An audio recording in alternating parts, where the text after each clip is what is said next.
Hello, everybody, and welcome to the Blue Thunder Pod. I'm your host, Billy Sullivan, and as always, I am joined by my mom's favorite podcast host, Salt of the Earth, Dave Linovich. Hi, Mrs. Sullivan. I'm pretty sure I love that one enough. It's just going to be the thing now. I'm going to do it for every kind of show that we do.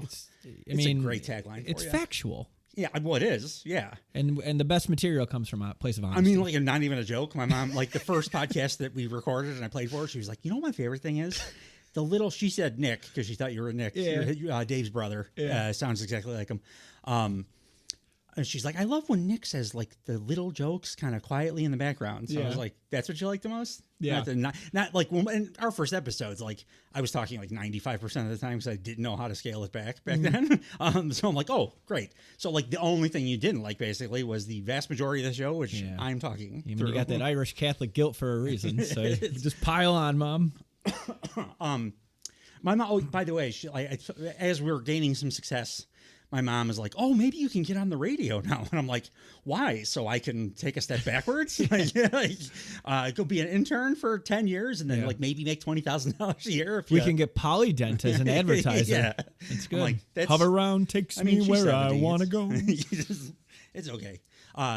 So this half of our now split Blue Thunder Pod is going to be AEW Dynamite, which recording on Thursday that went down yesterday, the 3rd. And then the other half of our pod this week is, rather than doing like what we would normally do, like a straight breakdown of Raw and like a abbreviated breakdown of SmackDown, we are going to do a little special episode where we're going to preview WrestleMania, give our picks and what we expect to happen, and like actually, you know, keep record of it. Excuse me, so that we can like talk shit next week when one of us is more right about what happens. Scoreboard. But we will, in the process of talking Mania, obviously we'll be going over some of the stuff that happened this week in WWE as well. So tune into that guy when you're done listening to this, please and thank you. Dave, what'd you think of Dynamite this week?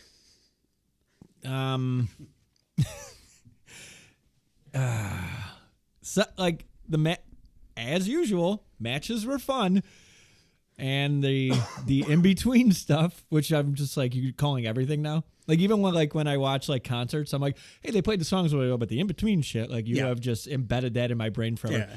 Not so great. It's important. It's very with like everything I'm noticing. Yeah. It's like, oh, dinner was great. Well, how about the in between stuff? Like, oh, I didn't. And I felt the matches this week were good, but not AEW level. They're great, and definitely not good enough to make up for.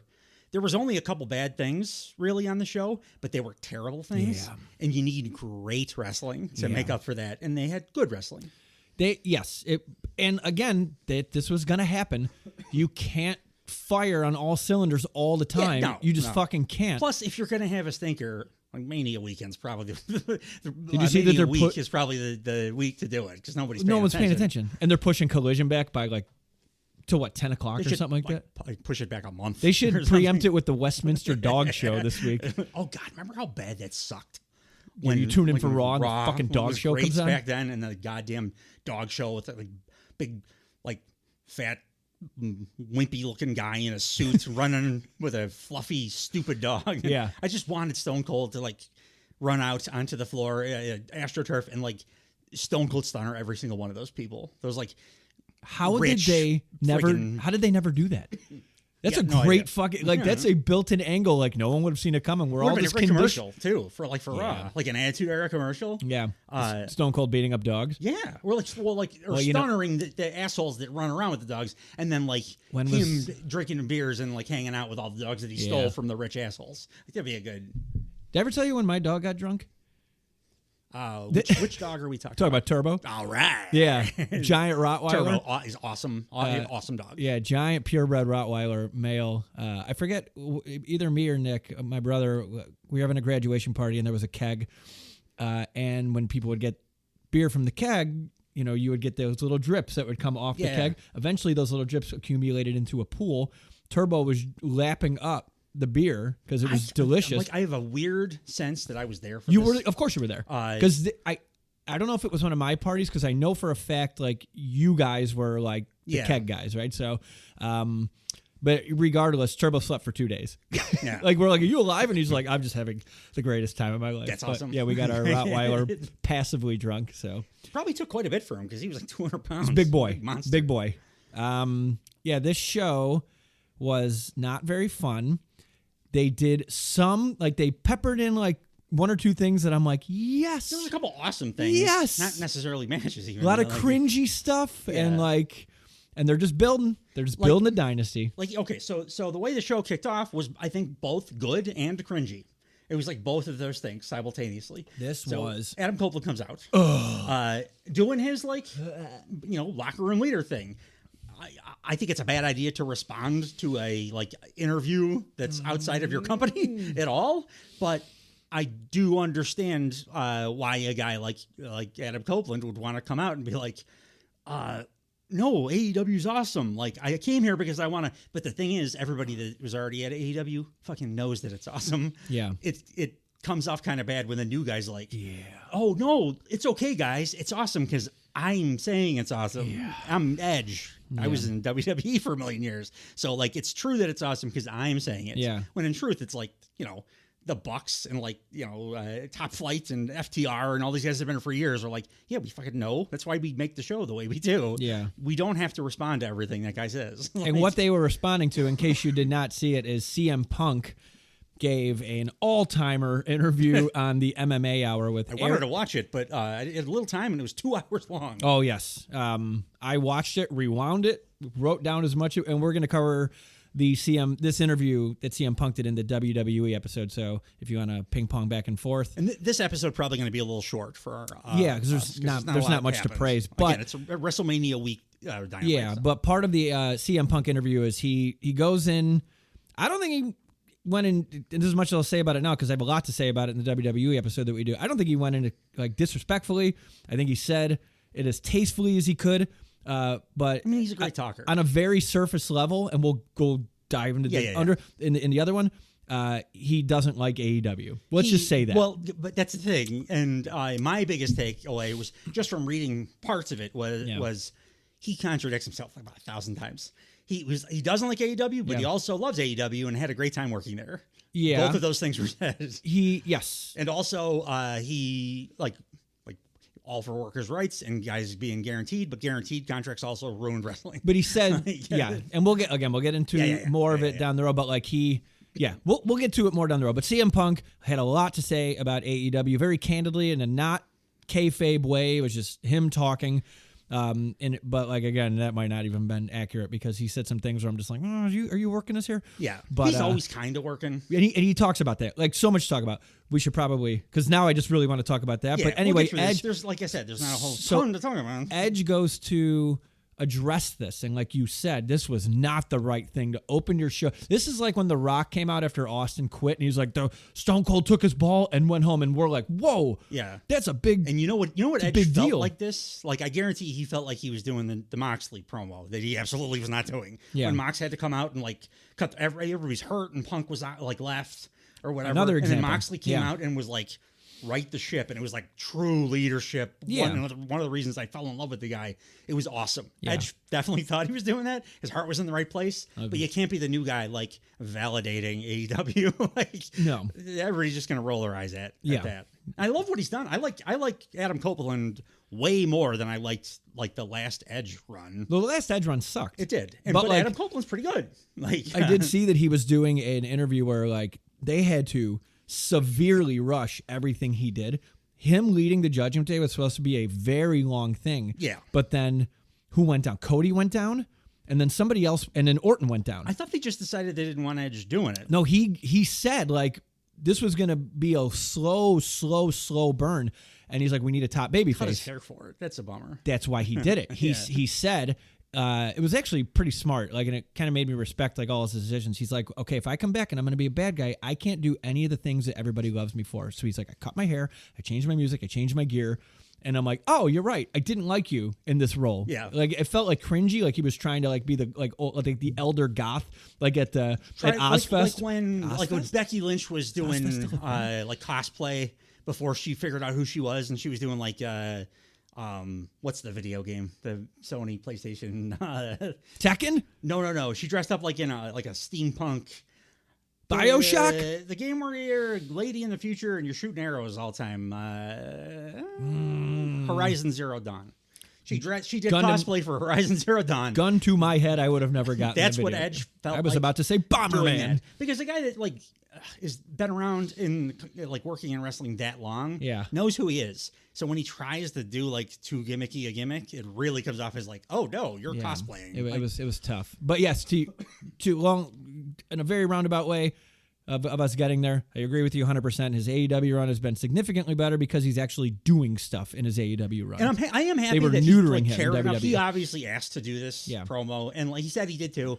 And I did like that he name dropped everybody, like about all the awesome matches. I also was very amused that he called Will Ospreay 3 times. It's Canadian. Including when it's Canadian, it's the name of a bird too. Like you should know that. An osprey. But at the tail end of his promo, his like hype up AEW's awesome promo, he then like did the ring announce for the first match, which was Will Ospreay. Will Ospreay. Said everybody else's name right. Yeah. Will Ospreay. He's got a hard time with that. Like I can't say particularly without slowing down to a damn near halt. Yeah, but you just said it. But right? I can't be like particularly. Like that's how it comes out if I try to say it conversationally. We had a word on the last podcast that both of us could. Oh, winged eagle belt. We were both like winged eagle. I almost cut it all the way out because I was like, I hate it. We're doing good. We both tried to repeat ourselves and it just didn't. No, it's too much like winged eagle. Is it the uvula? Is that thing? That's the ball in the back. Yeah, like winged eagle. Like incorporates that thing too much. Winged eagle. Winged eagle. Sound like you're from Pittsburgh or something. Oh, by the way, that's where our biggest listenership is. So Pittsburgh people, shout out Pittsburgh. What do they have? Britsburg. We love Britt Baker on the podcast.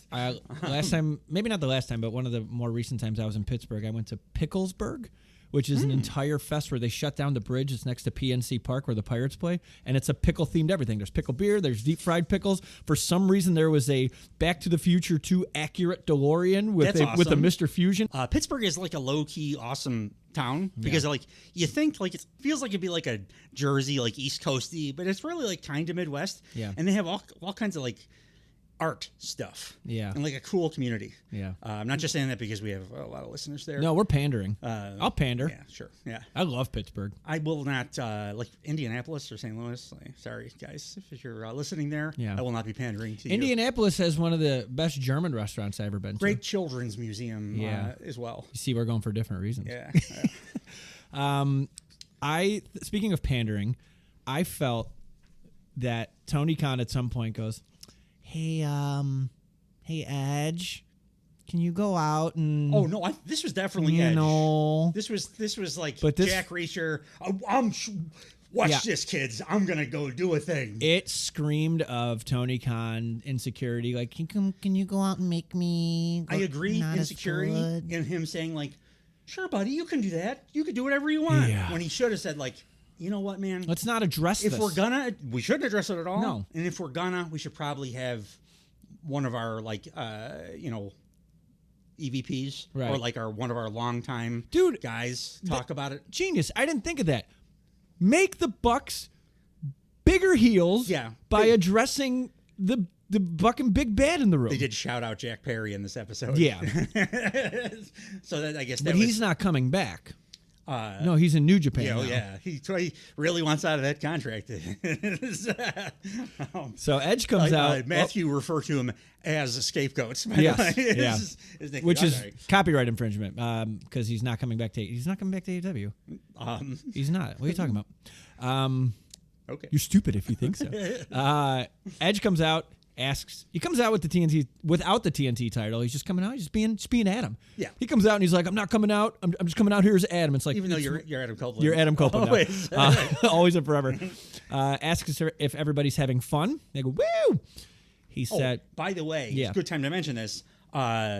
see what a difference 3,000 fans in a arena that is appropriately sized sounds like compared to 4,000 fans in a much, much, much bigger arena. Because this week sounded way better. It sounded better. There's 1,000 fewer people there. Better camera angles. Yeah. Well, because you can show the hard cam side. Like, they did do it. It did look like almost like they cut it off with like black construction paper. Like, well, everybody they put those which is fine. Which is fine. And that's also that's what you do. That's the shape of that arena. It's a smaller place. Those are there for that reason. We're in Worcester. Yeah. You know? But they just had the lower bowl. They didn't like let people sit up there. Which like is why you don't book the United Center. Like, or if you let's say you do tarp off the upper bowl, Yeah. or if that makes sense, and just have pack as many fucking people in as possible. Like wrestling TV. That's why there's seat fillers. They got that stupid idea that one side should look like it's full all the way to the top. When in actuality, it just is always better if the lower bowl is full. Because then the Oscars have seat fillers for a reason, right? It makes it look better when there's people there.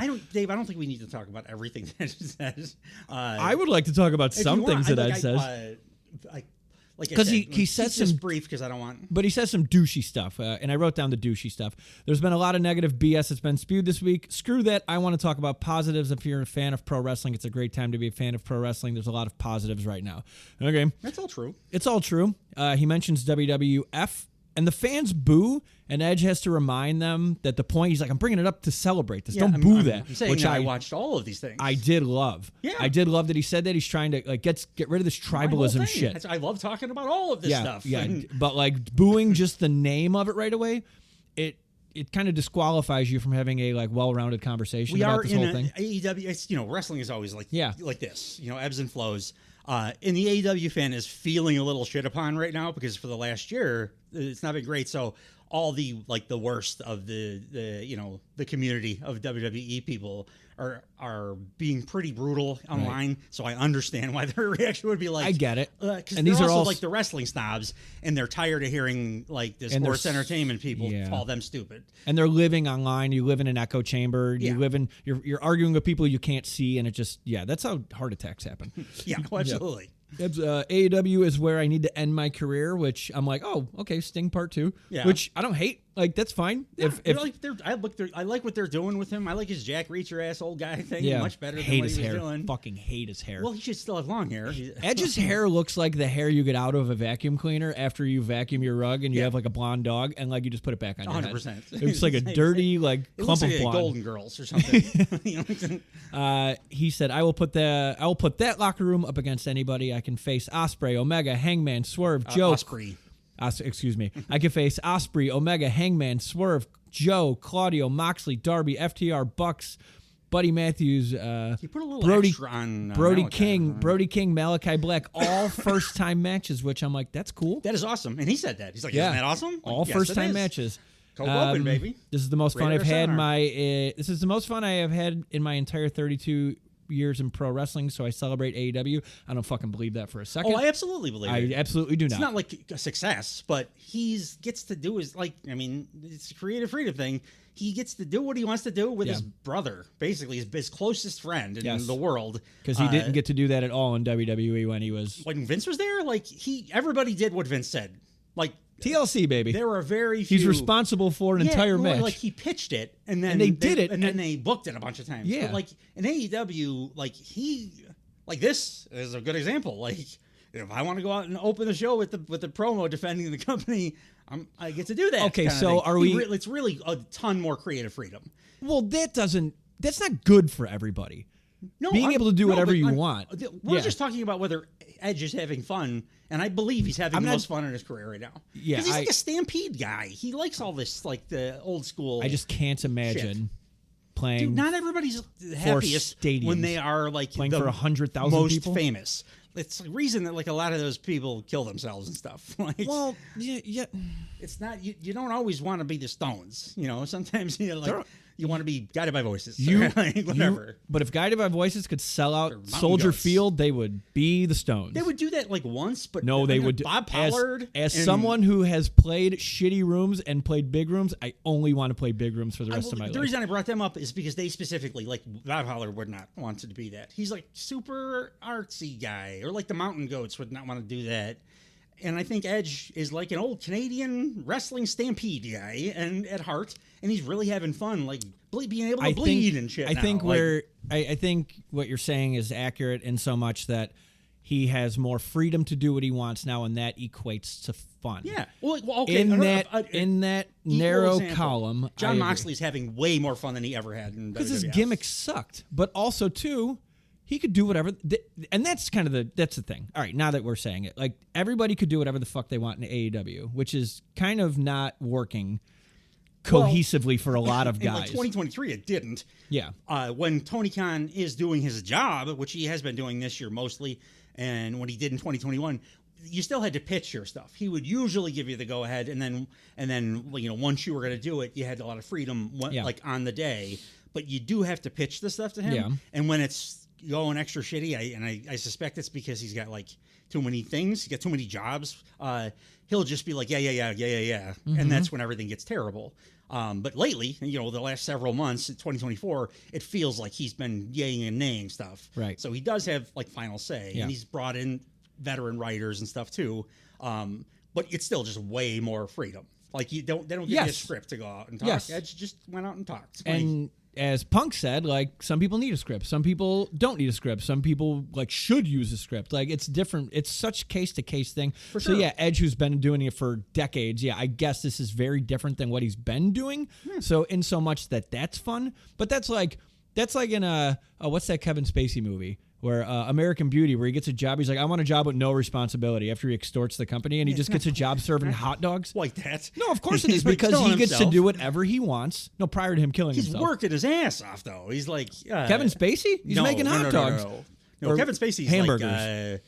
probably work in the cafeteria and lock up, maximum security lockup, I think. Yes. Right? No, I mean Edge. It's not like this isn't like a F-off job. He's doing like death matches and stuff. He's working harder than he did for the last 5 years in WWE for sure. Like he just loves it. You can love it. Well, he's making that's not the biggest thing. But when you're being guaranteed stupid fucking money. Yeah, I will do anything I want to do as well, because why not? I personally like comedy. I'd rather make less money and be on the cast of It's Always Sunny than make way more money and be on the cast of the Bazinga show.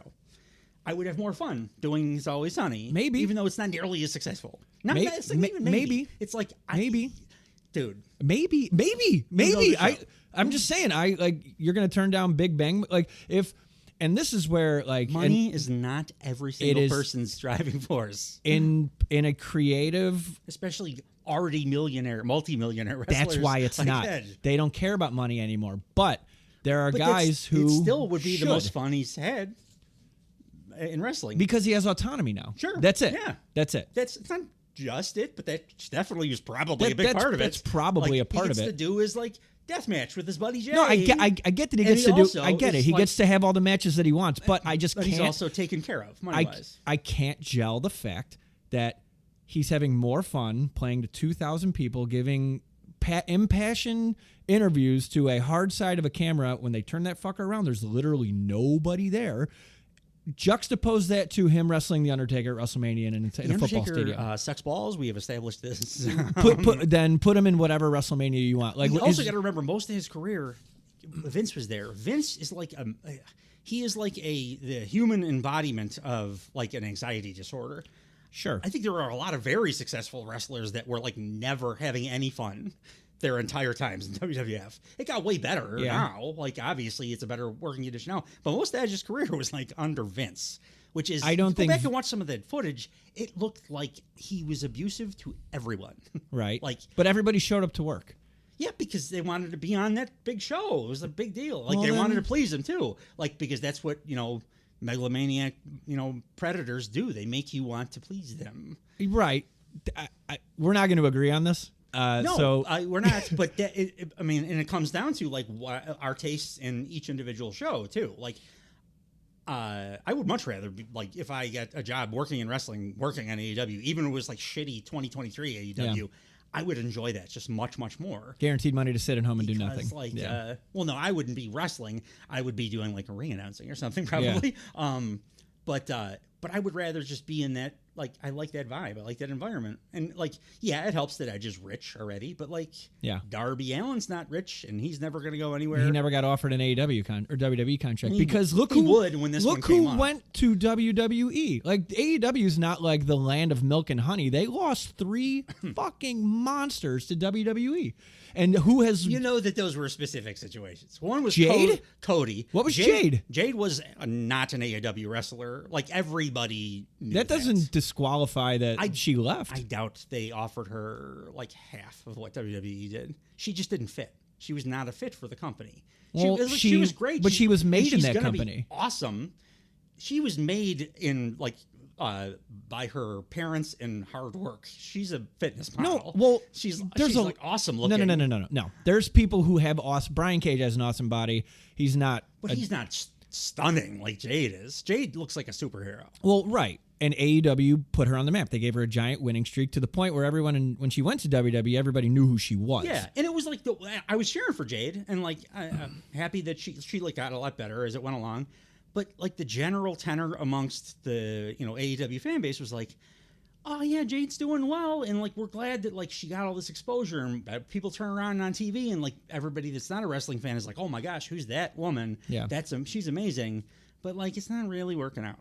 Like it was working out very well. She plateaued pretty hard, and like because they gave her they didn't give her any like real people to wrestle. So you're telling me you don't think that there was a general idea amongst like the wrestling public that Jade much more belonged in the WWE locker room? I never said that wasn't the case.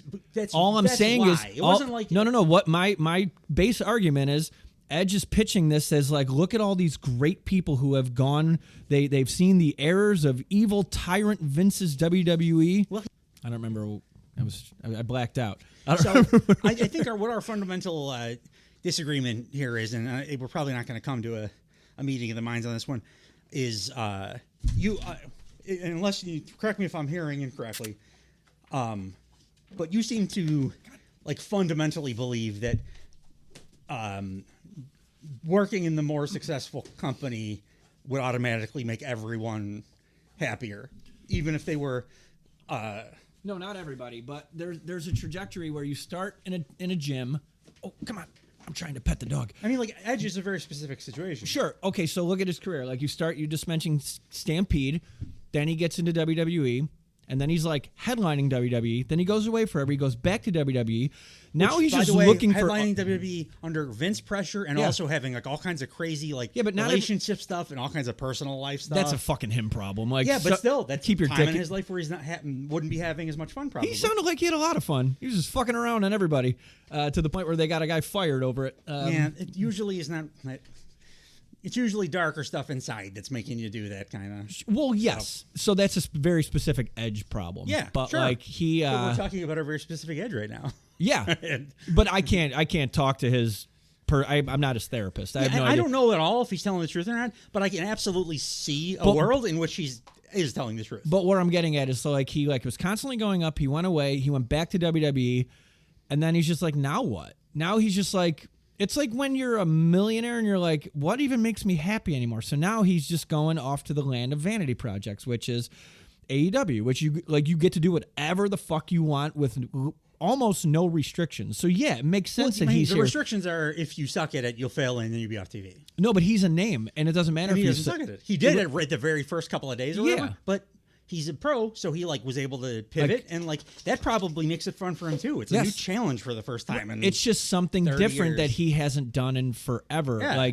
But that's how very successful, very rich people are. They're just looking for the next thing to do, and he can do whatever the fuck he wants. Well, here. So going back to Mox making $6 million a year. He doesn't want to do anything but work in the company that lets him. He wants to work in Japan. And if that's going to keep him on American television, so I think we're actually finding fucking common ground. You can have more fun. So you can have more fun, but you have to run the gambit of like, hey, let me headline a couple WrestleManias before I have fun. Edge did, but like a guy like Darby Allin, I think if he was offered headlining WrestleMania, he would have no interest. I don't think so. I know, I really do. He doesn't know. People don't know. Some people are just like that. Not many. I like that Swerve was offered to headline there at is WrestleMania, a and he would go. there is a romantic idea of like, yeah, I'm the artist. I'm going to stay in an artistic medium. There's but not a lot of people that's that are not, honestly that way, but there are some people. There that are honestly some that way. people. Like It's, Bob Pollard of I Do My Voices. yeah, you keep mentioning them. I've one never of my favorite listened to all-time them. bands, and they're like they never rose above like mid fame. Yeah. I saw them perform. But if they could, 6 times, they would sell out 2,000 seaters every time. They've made like 40 albums. They've been touring for literally almost 40 years now. And they have a sound that could have been like a big rock thing, like a Stones kind of thing, but they always like went a little bit more hard into the artsy part of it, specifically to not do that because they're like weirdo artist guys. Maybe. Bob Pollard just happens to be a dude. There are very few examples of like revolutionary musicians 100% that stay small. Yeah, voluntarily. I'm like it's just I can think of one, which is why I'm saying it's his a guy name by over and voices. over again. But like nobody does it. Like everybody like gets into artistic expressions for a very specific purpose to get it out to as many people as possible. And the easiest way to do that is to constantly grow. And if we're going to bring this back to Edge, yeah, he was constantly growing. He probably felt in his WWE run that it was like, this is shit.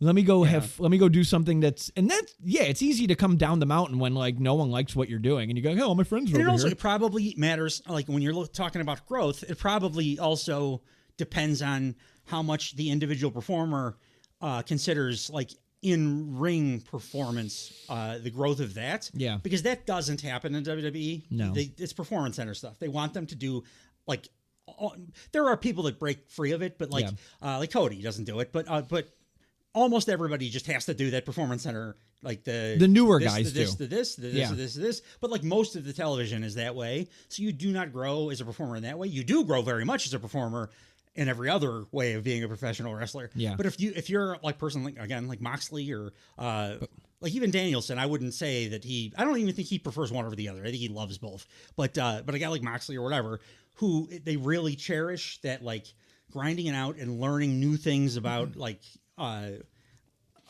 new way to do a thing in the ring or doing something that he like never tried before or whatever in the ring. Like AEW is the place to do that. If you want to like maximize and grow and learn constantly about like the television production side of it, like, and that sounded cynical. I didn't mean that in a bad way either, but like just being able to exude your charisma. Like not everybody can do it like Will Ospreay. It doesn't just radiate off people. Yeah. WWE does a good job of like teaching that to people. Yeah. And they can grow and learn in that way. But different people like value different things. Right. So like, well, also too, they do encourage like, and now more than ever, now that Vince is gone, they encourage. Like when Edge left, there was literal no hard feelings. Like Triple H and Edge were both like, yeah, he needs to go away Danielson and go go off, do what you want to do, and like if you want to come back, like, and then they come back as a different. I mean, the best example of this is like Lord Tensai coming back. I don't even want to finish that terrible analogy. Yeah, that went. That went in a direction I wasn't expecting. I was trying to stay hard in the paint, but I didn't even like that. But I mean, he did did be like Rick Rude or something. Like, no, Lord Tensai, white guy with. Samurai outfit, and Japanese writing all over his body. Went to Japan, came back, and was still dog shit. But no, they need to go. Yeah, and if you want to stay on American television, the only place, and you want to go abroad, the only way to do that is on AEW. Yeah. So I guess. Thank God we have a billionaire dork that likes the kind of wrestling that me and my brethren like. Yeah. Just to keep wrapping this up, he does say AEW has pushed this industry into a better place. It's given more people a chance to do what they love for a living, and that should be celebrated. I agree there. That's true. He just shouldn't have talked at all. AEW makes pro wrestling better. This is the part that got a little choppy. This felt like pandering. The next thing. AEW makes pro wrestling more fun, and AEW is where the best wrestle. Nope. I mean, outside of Gunther, yeah, it is. Nope. But like, it's not, dude. Nope. Go back and listen to our podcast and your own reviews of these. Like matches. I said, they're great matches. They're all better wrestlers. Well, what is a wrestler like? A who can do the more flippy shit? That's what he means. Is go in there. No, like not just flippy shit. Like who can talk the best, who can present the best. He's talking about wrestling. He's talking about the in physical act bell of to wrestling. bell. Yeah. Well, that's which subjective. AEW has all of the best, It's subjective. submission. They have the best strikers. They have the best flippy guys. They have the best like Osprey Takeshita hybrid guys. Yeah, they but just have the best in ring. They have best. You can give us that. WWE has them on everything else. I don't think so. They don't come close. I don't think when it so. comes to in the ring. Like, well, what's the purpose best- of a? Hang on, what's the good purpose? Like the purpose of a wrestler is to evoke the biggest crowd responses, right? Because you're doing the best job in the ring, right? For me, the purpose is to make me feel. Yes, to make you feel. AEW across Roman Reigns doesn't make anybody feel as much as Will Ospreay. I love Roman. Roman is one of the better in-ring performers too. For Sammy WWE. Roman wasn't a And, good wrestling match, Sammy's also El Generico, and that's where he. but got he's all a that WWE stuff. guy. Yeah, there's a couple of those. Yeah. but like Kevin Owens. anything from the top below the top third Yeah. of the card of any WWE show would like get booed out of the building if they tried to do that. What they do in the ring on Well, it's a completely different product. on like the lowest Rampage match. Completely different product. It's Roman's exactly- entrances are but 17 minutes Great long. wrestling in-ring wrestling Yeah. is AEW is where it's at. I It just- think it just is. I think if that's your flavor, I don't agree that it's better because I don't even like that's totally subjective based on what you're watching wrestling for. We have one guy that's in our group chat But that's who not I'm what related Edge was to. talking about, man. He's talking about wrestling in the ring. Then he's not even a better in-ring performer He's than one of the worst in-ring performers in AEW. Yeah. But and he that's where- recognizes that. but that's because where he's the- like looking around and but saying, he's one of their "Oh my ch- god, everyone here is But a he's their goddamn dynamo." and he's a champion. He's their second top champion. because he's really good at all the WWE stuff. Which you need a couple of those. but he's guys. not a good wrestler. They need. No, I didn't say he's not a good wrestler. I said he's one of the worst on their roster. They don't have bad wrestlers. But by all means, they only have good wrestlers. So hang on. So they put their title on one of their worst wrestlers because he's someone that's going to draw eyeballs to a product and he's not drawing eyeballs to. What's the value of Edge in this company? He's a great performer, and I think he's like here. He's trying to be a leader. He's not. Can't really pull it off like Mox, but but in ring wrestling, dude, it's not. There's not even like an argument to be made. I'm making arguments. I'm making several arguments. You're making arguments like that. Pro wrestling is not just about in the ring. It's not.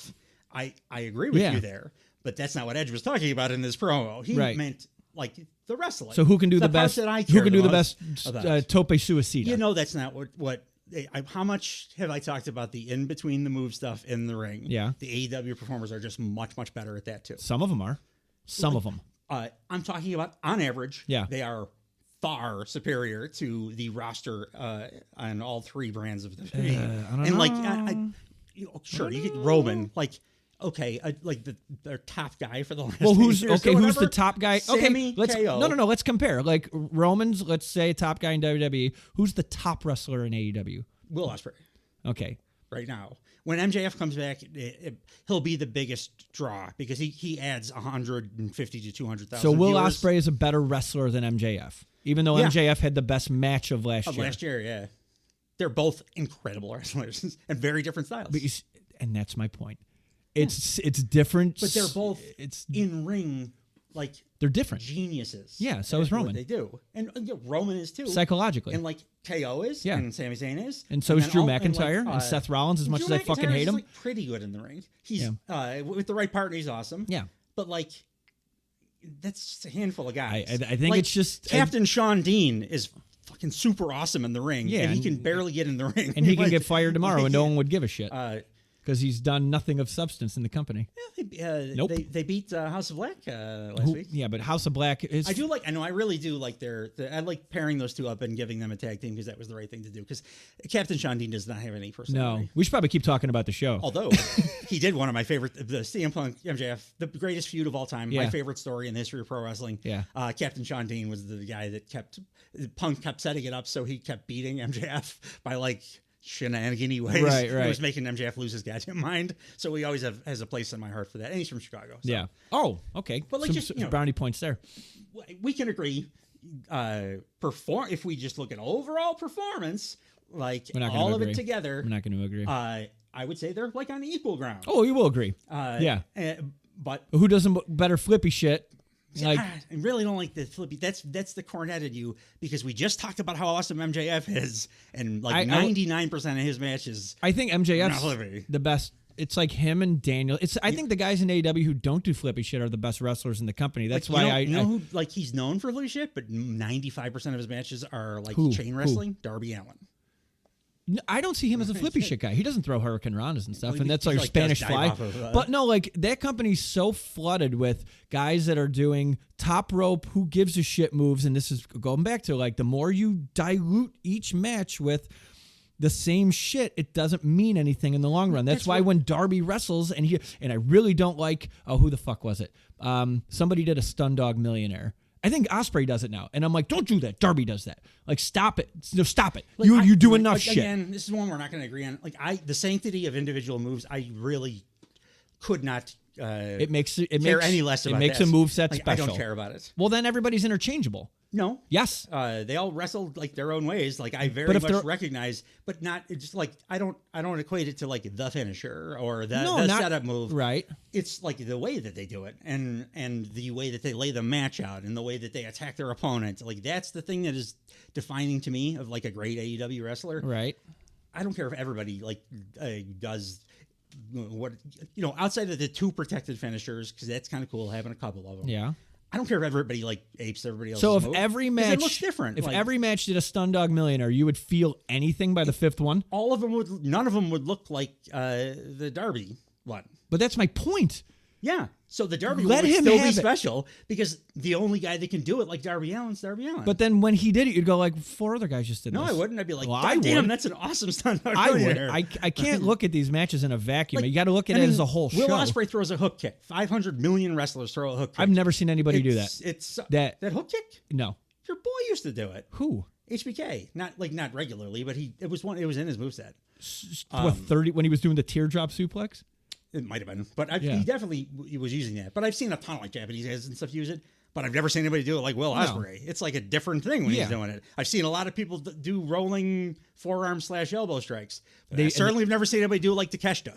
Like it's just if you're doing it, like it doesn't matter what the thing is, it's how good you do it. And that makes the guy that does it exceptional, which is why they should exclusively have it, because anyone else that does it and it looks piss poor, you notice it by comparison, especially when it's one match apart. You fall down the card because iron sharpens iron. And that's why the company's got a bunch of dudes who are not working, like Captain Sean Dean, that does the same fucking shit as everybody else. He's been on TV for like the last 4 recently. weeks. You're right. They put him in the tag team. Like I said, it was a good booking idea. Yeah, stick on the tag team. They did have one shock finish. They had another shock finish in this thing too. They got to the quarterfinals. They're good. Yeah, like they need to. This is the one thing I know. We'll get to the tag title tournament in a second. Really quickly, the last thing in the Edge thing, he said AEW is moving forward, walking into the future. There's a reason Okada, how do you say it? Ospreay. There's a reason Okada. He pulls off Okada and Takeshita, but he can't say Will Ospreay. There's a reason Okada, Ospreay, Mercedes, and Edge and I came here. And then he introduces Will Ospreay. Like they all came for different reasons. Yeah, and every one of them came for different reasons. Okada's like super best buds with the Bucks and Kenny Omega for the last 15 years. Yeah. It probably had something to do with it. Yeah. I believe Ospreay did come there. I think he probably got similar offers. He came there because he knew he would be able to wrestle his style. Sure. He was also working there for a while too. He was assimilated into the culture with the Forbidden and Doors. Watch Ricochet WWE matches and see go, exactly. Oh, Jesus Christ, I don't want to be that. Yeah, which is Ricochet is probably the reason 90% of the people go to AEW, because they're like, he's the best guy that's ever done this. Absolutely incredible. Like, and they did nothing with him. With Will Ospreay are still like mind blowing. Although I do have hope that they're gonna now maybe do a little something with him. Yeah. They featured him on the show for Christ's sake. Yeah, yeah. But that is the guy where if I was Ospreay or anybody else that is that type of performer, I'd go, what are they doing with this guy? Yeah. Oh, they're doing that with that guy? Yes. I'm not going to that fucking Tyler company. Black sucks balls too. Yeah. He was much better when he was like, in Lucha Underground doing his Tyler Black stuff ring wise. I mean, not talking about Seth Rollins. Yes. Yeah. The bane of both of our existence. Well, I can't wait to talk about Raw. But yeah, good Edge promo. The worst thing about this promo is the show would have started off with much better vibes if they just kicked it off with this as an opener. Yeah. Playing Elevated and like Ospreay coming out and doing his Ospreay. Because it was a really good match. And that would have been nice leading out of, is it Big Bang Theory that comes on right before it?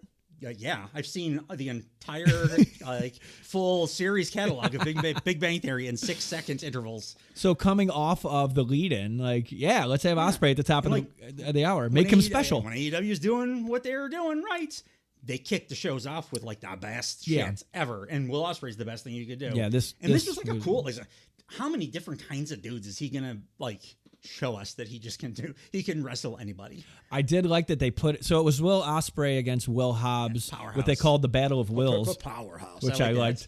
I also technically am a Will, so you know. Well, why weren't you there? I'm just like Will Ospreay. You should have won that match. You could throw a hook kick. I did win that match at home, silently, privately. Powerhouse is one of my favorite wrestlers too. Yes. He's got like the best look, and especially in the last year or so. Like his in ring has gotten so brutal. It's like Harlem Heat 1996, bro. Yeah, yeah, he lays it in. And all my comments were just every comment for this match is just a cool move. I just marked move. I like differently performed than in any Ospreay's previous matches. Yeah. Also, Ospreay like played. He was on his heels a little bit. Like we haven't seen this quite as much yet. Where he's the babyface fighting. And they're both into the Don Callis family. So Don Callis was on commentary, which I do like that he's just like Callis is unbelievable. He's just like pitting his fucking like his teammates against each other. Yeah. Oh, absolutely. I think I had a Callis quote. Oh, maybe not. The opening move was Will Hobbs just pounced Ospreay. Yeah. Into the fucking stars. Yeah. That's the first thing they did. I used to really, really love, please don't work, the dude from TNA. Mac? I forget his name. No. The guy who did the sideways, but the pounce was his thing. Yeah. He just had a great vibe. He wasn't a great wrestler, but he had a great presence. Yeah. Like, Monty Brown. Monty Brown. And he pounced the shit out of people all the time. I would love to know who I'm thinking of. Moose, maybe? No, something Mac. Turn up the Mac. At one point, Will Hobbs is like just manhandling Ospreay. He walks him over to the announce table because Callis is there, and he just said, "You signed him up for this. Yeah. You signed him up for this." Like it was very real feeling. Ospreay kept trying to do like his bicycle kick, and Hobbs was just like, it was like bouncing off of him. Yeah. It was super awesome. And then when Ospreay like got a little frustrated and just reared back and slapped him across the face, and then was like, "Oh fuck, what did I just do? This grizzly bear is I bite my head off." I like that Callis a through line with all of these matches that Ospreay has been a part of, or where Don Callis family members are fighting each other. He gets really upset when they get like too hurt. Yeah. Or like he's all about like we don't worry about adversity or pain but then every one of these, like there's one move there where somebody gets strapped on their head and he's like, "Oh no, not that though. Yeah. Not that though." No. And he gets quiet for a while. He's just so great. He's probably our closest thing to Heenan. Yeah. He and Heenan, but closest. No thing. one will be Heenan. No milk will ever be our milk. No. He did a couple cool spots. Will Hobbs he does like a standing world's strongest slam to Ospreay on the ring apron. His world's strongest slam is holy shit. I was a Mark Henry guy. Yeah. He hits it like 5 times harder than Mark Henry just fell. Yeah. I mean, he was like 500 pounds. Yeah, it worked. Ospreay like just ragdolls him. It was dope. There was Will Hobbs did an avalanche power slam. Yes. Which looked badass. It looked awesome. I just Hobbs when he does the world's strongest slam, it looks like a YouTube video of some like impoverished Argentinian kid killing a cat for views. Like there's those videos are always out there, like some punk kid who's like in a super poor place, like killing animals. What is your algorithm? I never actually see the videos, but I do always see like the news reports and then the people reacting to and it happens enough that I've seen more than one news report about like tweens. Usually from like Central America, killing cats for views. Sure. And that's what it feels like I'm watching when I'm watching Will Hobbs beat the shit out of people. Are we in the wrong business? Should we not be talking killing cats? Yeah. Just omit pro wrestling. And the other big spot I had is Ospreay does a sky twister press and he lands right on Will Hobbs' goddamn face. And I think Ospreay thought that Hobbs was hurt. Yeah. Because he then, when he did immediately followed up with the hidden blade, he did not do his regular hidden blade. No. He did it just way, way safer and it didn't look as good. Yeah. And then he was talking to Will Hobbs immediately. the fact of the matter is, Will Hobbs was absolutely fine. Yeah. Because he's a grizzly bear, but he did like leg drop across his jaw. Yeah. So that Sky Twister press is a fucking difficult move, and Hobbs he rolled. Did he which was move not into the it? right move. Not a ton. I mean, Ospreay probably still shouldn't have but again, that move is like Yeah. A lot of trust. yeah, A lot of trust going when you're into doing that. like 3 twists both ways Yeah. in the air. There is going to be what's the word? Not broccolini. There is Metallurgy. like room for error essentially. You can't really land that much like RVD's 5-star frog splash thing. Yeah. You never really landed perfect. Something like that, you never really can land totally perfect. No. You just gotta hope that it was amazing though that Hobbs was like back up and attacking Ospreay right after that though, because it looked like he got smashed. Yeah, I physically recoiled when I was watching. Me Like, oh too. god! I was like, I hope landed Will's on his goddamn okay. face. I love this guy. Like, It's Sky Twister press. This is going to be a deep movie cut reference. It reminds me of the Pamchenko from The Cutting Edge, yes, it does. which is an illegal It's a move. D.B. Sweeney joint, isn't Yeah, it? it sure is, sir. It sure is. The finish was the hidden blade. Like a very different hidden blade than what you're used to seeing. Yeah. Because he was like, "Oh, bruv, I hope you're not concussed, bruv. You're part of the Callis family, bruv. I'm going to hit you with my elbow now, bruv. Take it, please. After the match, Callis raises both of their hands, and Hobbs just gets right in Ospreay's face. Callis talks him down, and then Aubrey makes Hobbs leave like through a second exit. She's like, "No, you go that way." Yeah, which kind of like racist. I was like, I don't know about that, Aubrey. okay. I don't even want to say more about it. That's the correct. Yeah, that's the correct joke there. That's the punchline. Dave. Yeah, that's a good. I didn't even know you were gonna say that either. No, that was Oh, fucking. geez. That was funny. Because now Hobbs has gone through the crowd, Ospreay is going up the ramp, and Mr. Bryan Danielson walks out, and they have a nice passing exchange, and it's very pleasant. It is. They're smiley afterwards. Won't be pleasant after about 3 minutes into the match. It's No. gonna start like Brett and Owen, like handshakes, and we're gonna do this like gentlemen. And the first like get your head fucking kicked in, or the first like spinning elbow or switch kick, the violence is gonna come out, and then we're all in for a good time. Yeah, absolutely. Yeah, that's gonna be. Just have that on the pay-per-view. That's it. Yeah. That and then Swerve and Joe. They could do an hour of Ospreay and Danielson easily. Like, I would be very happy to watch that. I would buy that. I'm also now after this show, one of the few super positive things to come out of this was the end. Now I'm totally fired up for Swerve and Joe. Yes. Based on the end of the show. Yes. But, the reason Danielson was coming out here was because it's actually kind of an old WWE booking trick. If they have two big stars that are going to face off on a pay-per-view, they will put them back to back in like a similar type of challenge. Yeah. So Danielson got Lance Archer in absolutely fantastic match. And Danielson fought on Collision, and I've been protesting this for a long time. You won me over. I don't want him on Collision. I don't want him on Rampage. But you can put him on Dynamite in like special matches like this. Yeah.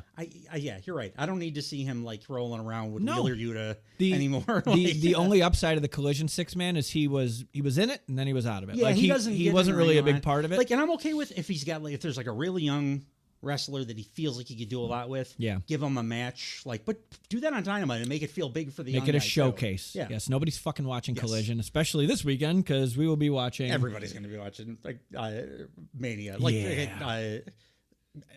Will Ospreay is going to be watching WrestleMania. Like Tony Khan's going to be watching WrestleMania. Like, from the commentary, they're going to have like an iPad going. But, It's WrestleMania. But Danielson was across from Lance Archer in that 6-man. So when they did this as one-on-one, I'm like, okay, I don't hate this. And it not was just it doing was- random ass matches. It was a cool matchup of styles with Lance Archer. He's so brutal. I did have my biggest thought of this, and I've had similar thoughts, but it was really distilled in this one.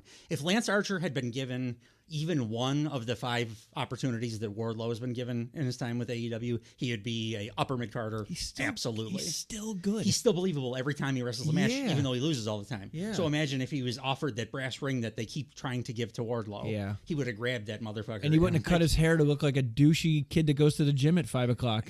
I think that's like the Japanese thing. They like weird stuff like that. And he's biggest, and he makes the most money in Japan, I think. Are we talking about Lance Archer still? Yeah. No, his hair's dope. Oh, okay. Because Wardlow Okay. cut his hair I thought off you to didn't look like all the dude. No, I love his hair. No, Wardlow looks like a toddler. Yeah. He's ridiculous.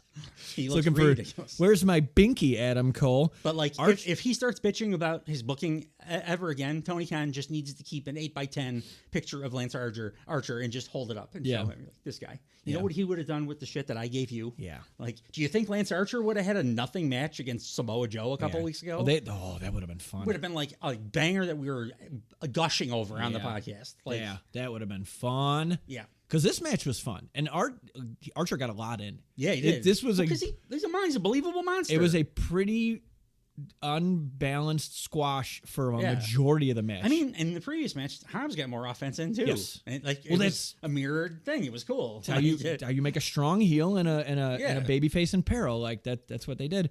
And Danielson finally, like he turns on his Bret Hart Diesel brain, like he starts attacking the left leg, and he fucking stays on the left leg. There was a point where they were outside and Lance Archer picked up a crew member and slammed him onto Danielson. He's great. He seems totally unhinged. Like he could injure a fan. I never saw that before. He just found he might just staff. light somebody on fire or something. Like that's what makes it great. Yeah. But Danielson, like the working on when I was a teenager and I used to hate actual wrestling, I just liked all the pageantry. Yeah. I used to just constantly bitch about, he's working a leg, which a lot of guys work a leg. It's they put you in a knee bar 40 times in a match. Yeah. No, Danielson like attacks your leg in 800 different ways. Yeah. Like it's amazing the number of moves that dude like remembers. Yeah. Let alone can perform perfectly. Yeah. And this is why, and now that like I've said it ad nauseum, this is why I want him special. Yeah. Because he does shit so differently than everybody else. You know what? It's Bret Hart, HBK, Ospreay, and Danielson. That's what they are. Yeah, you're not wrong. That's a good analogy. Ospreay's got the charisma, the crazy athleticism in the ring. Like it brings all the emotion to it. And Danielson's got the I do everything perfect. Yeah. And I know everything about pro wrestling. Absolutely. Oh, I like that analogy. Yeah. Ooh. Uh-huh. I just out of it right now. Yeah. Look at that. The power of ad-libbing. That list you sent. Would you have kept Hitman at the top? Depends what we're measuring. Yeah. So I found a list from Bleacher Report, I think it was, and it was the top. What was the title? Who just lost their exclusive deal with AEW because their pay-per-view so shitty. Oh, is that why? Yeah, they're letting Fight do it in America, and they're also putting it on YouTube. Like their streaming is bad, or their app sucks ass. And that's like not it good? cut out during pay-per-views and stuff a bunch of times. So the thing I sent to the group, it's Bleacher Report has ranked the 50 greatest WWE superstars of all time. 10 down to 1, 10 Hulk Hogan, 9 Roddy Piper, 8 Shawn Michaels, 7 The Rock, 6 Bruno Sammartino, 5 John Cena, 4 The Undertaker, 3 Macho Man Randy Savage, 2 Stone Cold Steve Austin, number 1 Bret Hart. Which like I don't know what the fucking measuring. I don't understand what they're doing here. Like if I was judging greatness of WWE, guys, and I'm gonna make this list tonight, by the way. The metric I would use for WWE greatness is 1/3 definitions. Yeah, 1/3 in ring, 1/3 promos, 1/3 angles, like acting and your body charisma in doing your angles. Bret Hart might win that. Third. He might win. That. Like he was a good promo, but not the greatest. No, heel Bret was dope, but he was like 100 out of 100 in the ring. Yeah. So and he carried himself awesome. Oh, you got to weight these now. But like, I like that. you give a score to each one of those things, and they're each worth 1/3. Yeah. My AEW / now I have to include like 1996 and before WCW because I would do it the same way for them. Right. I would do 80% in ring. Yeah. And then no, I'm sorry. I did 70% in ring and then split the remaining 15% promo, 15% like angle stuff. This is for AEW. For AEW / WCW before they fucking sunk their ship. What is it? 60 what is it, 70 15 15? 70 in the ring and then you take that remaining 30, split that in half and that gets promos and angles. Look at you. And you're going to be busy tonight. Oh yeah. I love the passion. It's not busy when it's fun. No, it certainly is not. do the job you love going to every day, and you'll never work a day in your life. We're doing right now, man. We're doing it right now. Start making enough money to pay the bills. Danielson's primarily just kicking and chopping the shit out of Lance Archer. He did kick Lance Archer just squat in the head as hard as he could. It's that Japanese, go ahead and hit me as hard as you want. Yeah.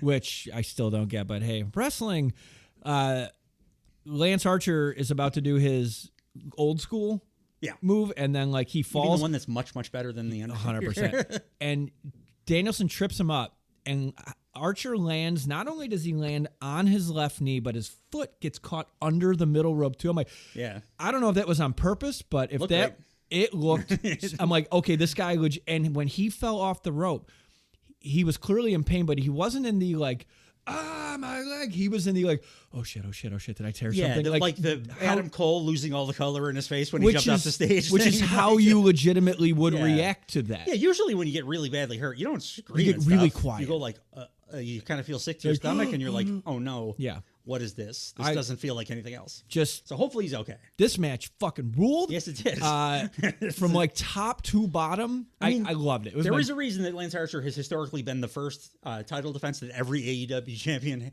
has had since the inception of AEW. Look at that. He's like that first guy because he always gives everybody fucking awesome matches. It was so good. It was so good, and meanwhile, I got to still listen to people complaining that Wardlow hasn't been given good booking.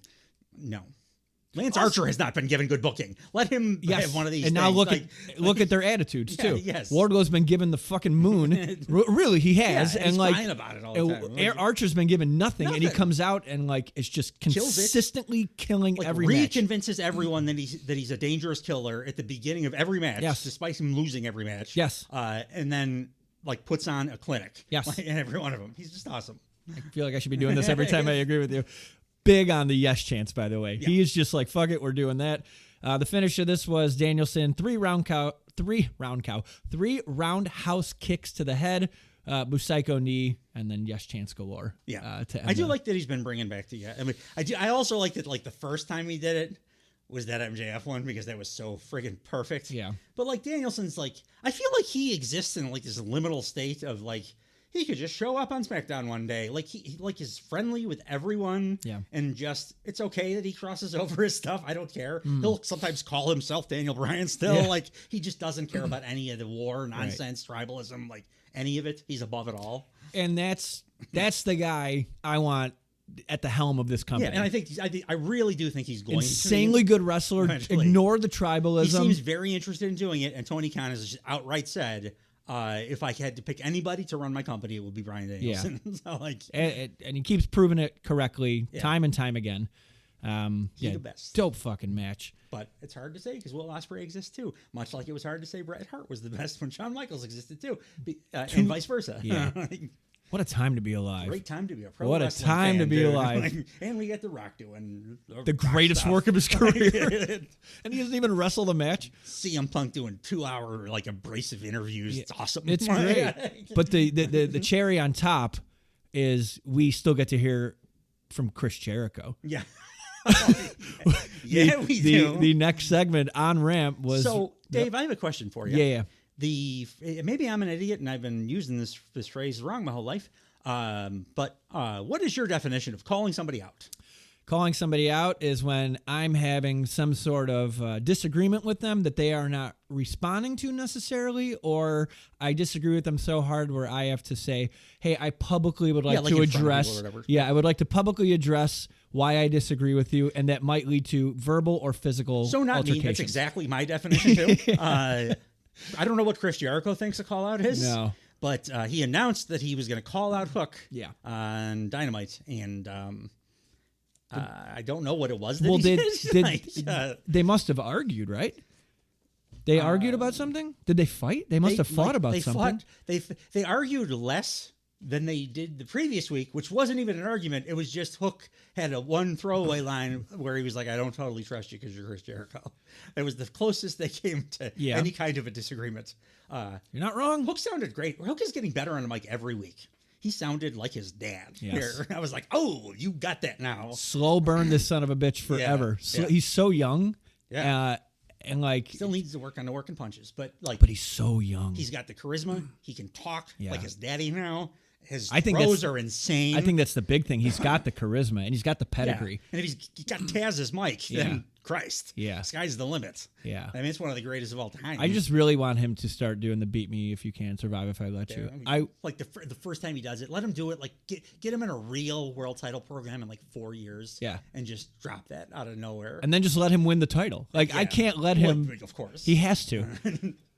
So Renee is at the top of the ramp with, I just wrote Y2J because I'm not typing out Jericho. He's Lionheart now. Haven't you seen? He's got his Lionheart little pants on, and he comes out to Lionheart music. I don't know what he's doing. I have no idea what he's doing here. Midlife crisis, my man. Well, my only hope is that, like, because he hasn't done this before, so even though it's confusing as hell, at least it's not the bullshit he was doing for the last couple of years. Yeah.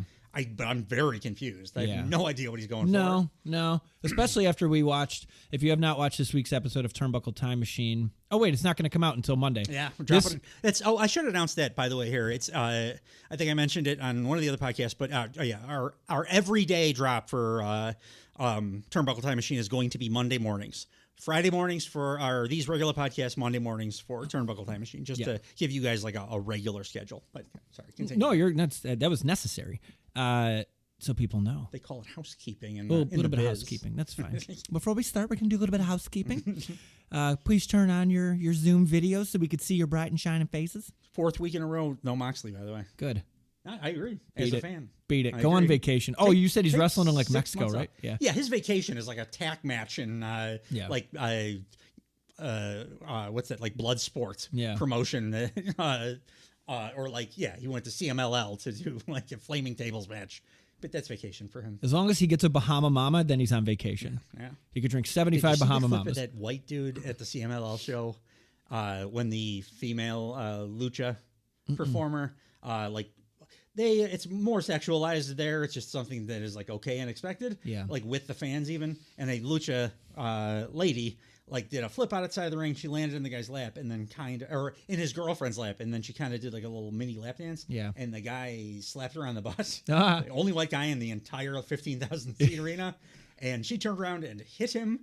Like slapped him open hand harder than I've ever seen somebody open hand slap someone in my life. Made like Rick Rude's open hand slap look like the one that Rock threw on the stage. What did you think was going to happen? It was awesome. Yeah. It's a big dork slaps her and he goes, big dorky, ha ha ha, turns and whap. It was great. Well, she sent him to heaven before she sent him to hell. So Y2J, because again, I wrote Y2J because it's just shorthand. Jericho recounts from last week that he offered to be Hook's mentor, and he wants to clarify something with Hook. Don't know why we needed a recounting of that. No. Video package, which they also did, which would have. So Hook comes out, and Jericho says, "Hit the Hook signal."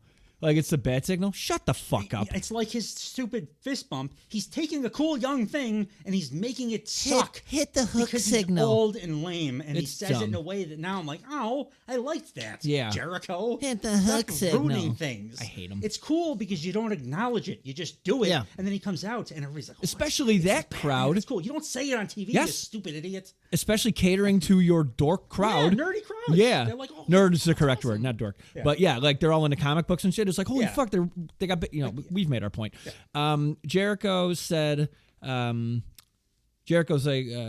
said he would love some advice, but he knows who Y2J is. Jericho says he gets it. Anyone that's ever aligned with him or teamed with him ends up in a fight, and he quotes his own fucking song. He goes, everyone I've ever loved, I've pushed them all away. Like, you dork.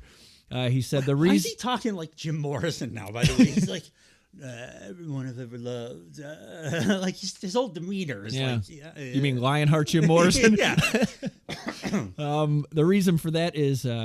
Jericho goes, when you play the game at the highest of levels, like Chris Jericho does, the rules are different. It's true. Always. And once you understand that, Hook, you're going to understand what I'm trying to teach you. I'm not asking you to trust me 100% right now, but I am asking you to believe in me as much as I believe in you. That's the same thing he said. Believe and trust are pretty close. Pretty close cousins. It's also the same thing that he said last week. Yeah. But he said he wants to clarify some things. Well, I want to clarify by repeating myself. He added fucking nothing. It's when my wife and I have arguments, that's how she clarifies things. She just repeats the same thing at me. Hoping until I am forced to raise my voice, and then she wins the fight because I've raised my voice. Well, she's playing chess. You're playing checkers, buddy. There's a doctor before her name. Yeah, not mine. Yet. Dr. Billy Sullivan. Yeah. I mean, Dr. Tom Pritchard wasn't. Podcasts. We can make you every a doctor. wrestling doctor has been bullshit. Yeah. Well, dude, except for Britt Baker. Shout out Pittsburgh. Yeah. Pittsburgh. We got Vicksburg in the Pittsburgh. The crowd hates this, by the way. They're booing the shit out of Chris Jericho. I liked how they were like Don Callis booing him. Yeah. I'm enjoying that because that might force them to not do whatever thing they're probably going to try to do. But I think Jericho's going to hear that and go, wow, reaction, boo. I'm a good heel. I could be a great heel. I'm a good heel. I'm going to make Hook feud with me for 8 months. Yeah, fuck that. Hook believes in them so much, he says, that he got them a match on Collision. So like Jericho's babbling forever going on. Hook already hits. And Hook's like, yeah, I got a match ready. Don't worry about it. Yeah, it was like on Thursday, dude. I already talked to Tony. I got a match. And they both are like, we're going to keep an eye on each other. And it's like, all right, whatever. Yeah, I don't understand any of it. No. Backstage, they immediately go to Shane Taylor Promotions. I love me some Shane Taylor. Have you watched his No. Do yourself a favor. Yeah. Where would I see it? He throws usually on Collision. Yeah. But like my favorite Moxley match in the last like 6 months, he had an incredible match with Danielson. Shane Taylor is just a bad motherfucker. Is he that guy that wears like the basketball shorts? He's a big fat guy. He's like shaped like a out of shape fat guy, but he hits so goddamn hard. Every one of his strikes looks like that Takeshita strike. Yeah. He was a Golden Gloves boxer. And like it very much looks that way. Every strike he throws looks like absolutely devastating. Yeah, he's one of those guys. I really would like to see him start winning some matches because he's worth more than what they're using him as right now. Oh, it also sounds like he's believable as hell. Oh, like that's the main thing about him. When I first saw him, I was like, "Oh, Ring of Honor guy. He's got like a big, weird, fat pear shape." I feel like I've seen him. I am not interested in him. He was a huge Ring of Honor guy before Tony Khan bought it, but like finally, after a couple of years now, I watched a few of his matches and like. Every one of them is awesome. Yeah. Again, like Nasty Boys, Harlem Heat kind of stuff. Who'd have thunk? Lots of meat slapping, meat kind of stuff. So these guys right away, like the Jericho Hook segment ends, it dovetails right into this. These are the two guys fighting Hook and Jericho on Collision. So like everybody was aware of it except for Jericho. Yeah. Because like Hook was like coming out to talk about the match that they set up. They already had the guys like teed up to do their promo, like pre-match promo, and Jericho was like, "Hey, can you trust me?" And he's like, "What the fuck? We have a match. Did you see the call sheets?" Yeah. Christ, I already took care of this stupid. And then Shane Taylor, I don't know which one of them's talking because I don't know who they are specifically yet. Shane Taylor's the big giant guy. I don't know who's the other guy. Lee Moriarty. Yeah. Married to Julie Hart. Nice. Yeah. Nice. Got married on Friday the 13th of October because they're both huge horror nerds. What a dork. One of them goes, Lion Hook gets their asses kicked by STP. And I'm like, nope. Motor Oil. I don't know. I know that Motor Oil. If you're not coming down the ring to Interstate Love Song, I will not bite on your STP. I can't unhear. You can't call yourself STP. Yeah, no. No. You come out to Cracker Man? Like, yeah, that no. should be pretty fun, though. Like, when Hook's in there with like a brutal. The match will be striker. fun. My big takeaway from both of these two segments is he called it STP. Like, the last 3 matches were good, as much shit as we're getting. Yeah, because he lives in Pittsburgh and he's our number one listener. Absolutely. Pittsburgh! And also, incredible match at Fall Brawl 96. It was against Chris Benoit. So great there. It was amazing. This match had a little bit of telegraphing. So, was it on Collision or Rampage? Because I went back and watched. It was on Rampage. So, the Bang Bang Gang goes to Billy Gunn's house. So it's Jay White and the Ass Boys. The Ass Boys, this wasn't really like a break-in because the Ass Boys just let him in. And they kind of make a joke about that. They're like, so Billy Gunn isn't home, and the cameraman says something like, because they're going in, like the Bang Bang Gang's going into Billy Gunn's house, and the cameraman's like, isn't this illegal? And one of the Guns is like, breaking and entering's not illegal when you're related. And also, Jay White is supposed to be like a super villainous monster. Yeah. It just came off. This whole feud's come off like really corny, but like they're trying their hardest to like toughen up. They do toward the end of the match. The match, I'm gonna have trouble even talking about. We'll get to it. When they get into Billy Gunn's house, beautiful house, there's an AEW program on the television, which I'm like, oh, he's just watching himself all the time. Jay White challenges the Acclaim to a trios match. He was just in like a Emi Sakura like marathon. Well, he wasn't home, so he watched himself, and then he went grocery shopping and came back, and that's just what was on. Jay White challenges the Acclaim to a trios match. They're probably going to unify these things at Dynasty. Better. Yeah, they get this wasting fucking our out of time the with way. all this nonsense. Better at least do that. Yeah, Jay White goes to destroy the TV with a baseball bat, and then Billy Gunn comes home and says, "Hey, look at my house! What are you guys doing to my house?" And then they like flee. Hanging out with your sons. The sons should have ran to their childhood bedrooms, which were upstairs, just hugging their wrestling buddies. But yeah, so that was on Rampage, and now we're at Dynamite, where it is Jay White versus Billy Gunn. Led to right now in my personal opinion, the worst match I've ever seen since AEW started. This was I hated terrible. This so much. I hated everything about it. One thing I did love, one single thing, nothing, because like how the Bang Bang Gang comes out to a blacked out stage, and then there's like a spotlight on them. The Jay White introduction. His entrance was great, and then Billy Gunn just appears in the spotlight to start the match. I'm like, that's fucking cool. The entrance looked cool. But but then I had to watch 60-year-old ass boy. I'm an ass man. Yeah. Fucking annihilate the future of the company. 30-year-old NJPW world champion, I think 2 times over, who is incredible in the ring, and he's an awesome villain. Billy Gunn just get beat pillar to post, got 0 offense in, was running away the entire time like he was a polar bear was after him or something. Like it was like a squash that like the likes of which you don't even see on wrestling TV anymore. Right. It was like a prime time Monday night squash match, except it went for way too long. Yeah. And then also it finished with a disqualification, which my feelings about DQs in AEW matches. You get like 2 a year, so make them matter. It didn't matter. It was terrible. Yeah. I want Billy Gunn to retire from goddamn wrestling. He is hurting the company. Yeah. He hurts the tag team that he works with. And every time he gets in the ring in a solo match, though, you know what the last one I remember was? When he no-sold Darby Allin's coffin drop. And now he decided one of the biggest signings that they've had in the history of their company, I should just absolutely annihilate him, and where he gets 0 offense in, and my sons have to come in and beg for Jay White's life. Yeah. I almost turned the show off and didn't watch the rest of it. I've never hated a match in AEW as much as I hated this piece of shit. Yeah. And I think it's pretty much all Billy Gunn. Well, Jay White's got a baseball bat that that's Darby Allin's bat that was given to him by Sting. Yeah. And that's just like a passing comment. Mm-hmm. I'm like, let me get this straight. You just had... Well, she was doing something with that instead of with this big waste of Show me the bat. Space. You just injured Darby Allin and put him out for a long time. Great storyline right there. Show me the bat that you took from Darby that was given to him by Sting. They've even made it gold. Yeah. They've made it their bat now. Yeah. That's it. Come out every week and hey, we beat up Darby and took Sting's fucking bat. When you're doing your awesome promos, caress it like it's a pretty lady or whatever. That's all they got to do. Wait till Darby's healed. Don't put him on TV until then.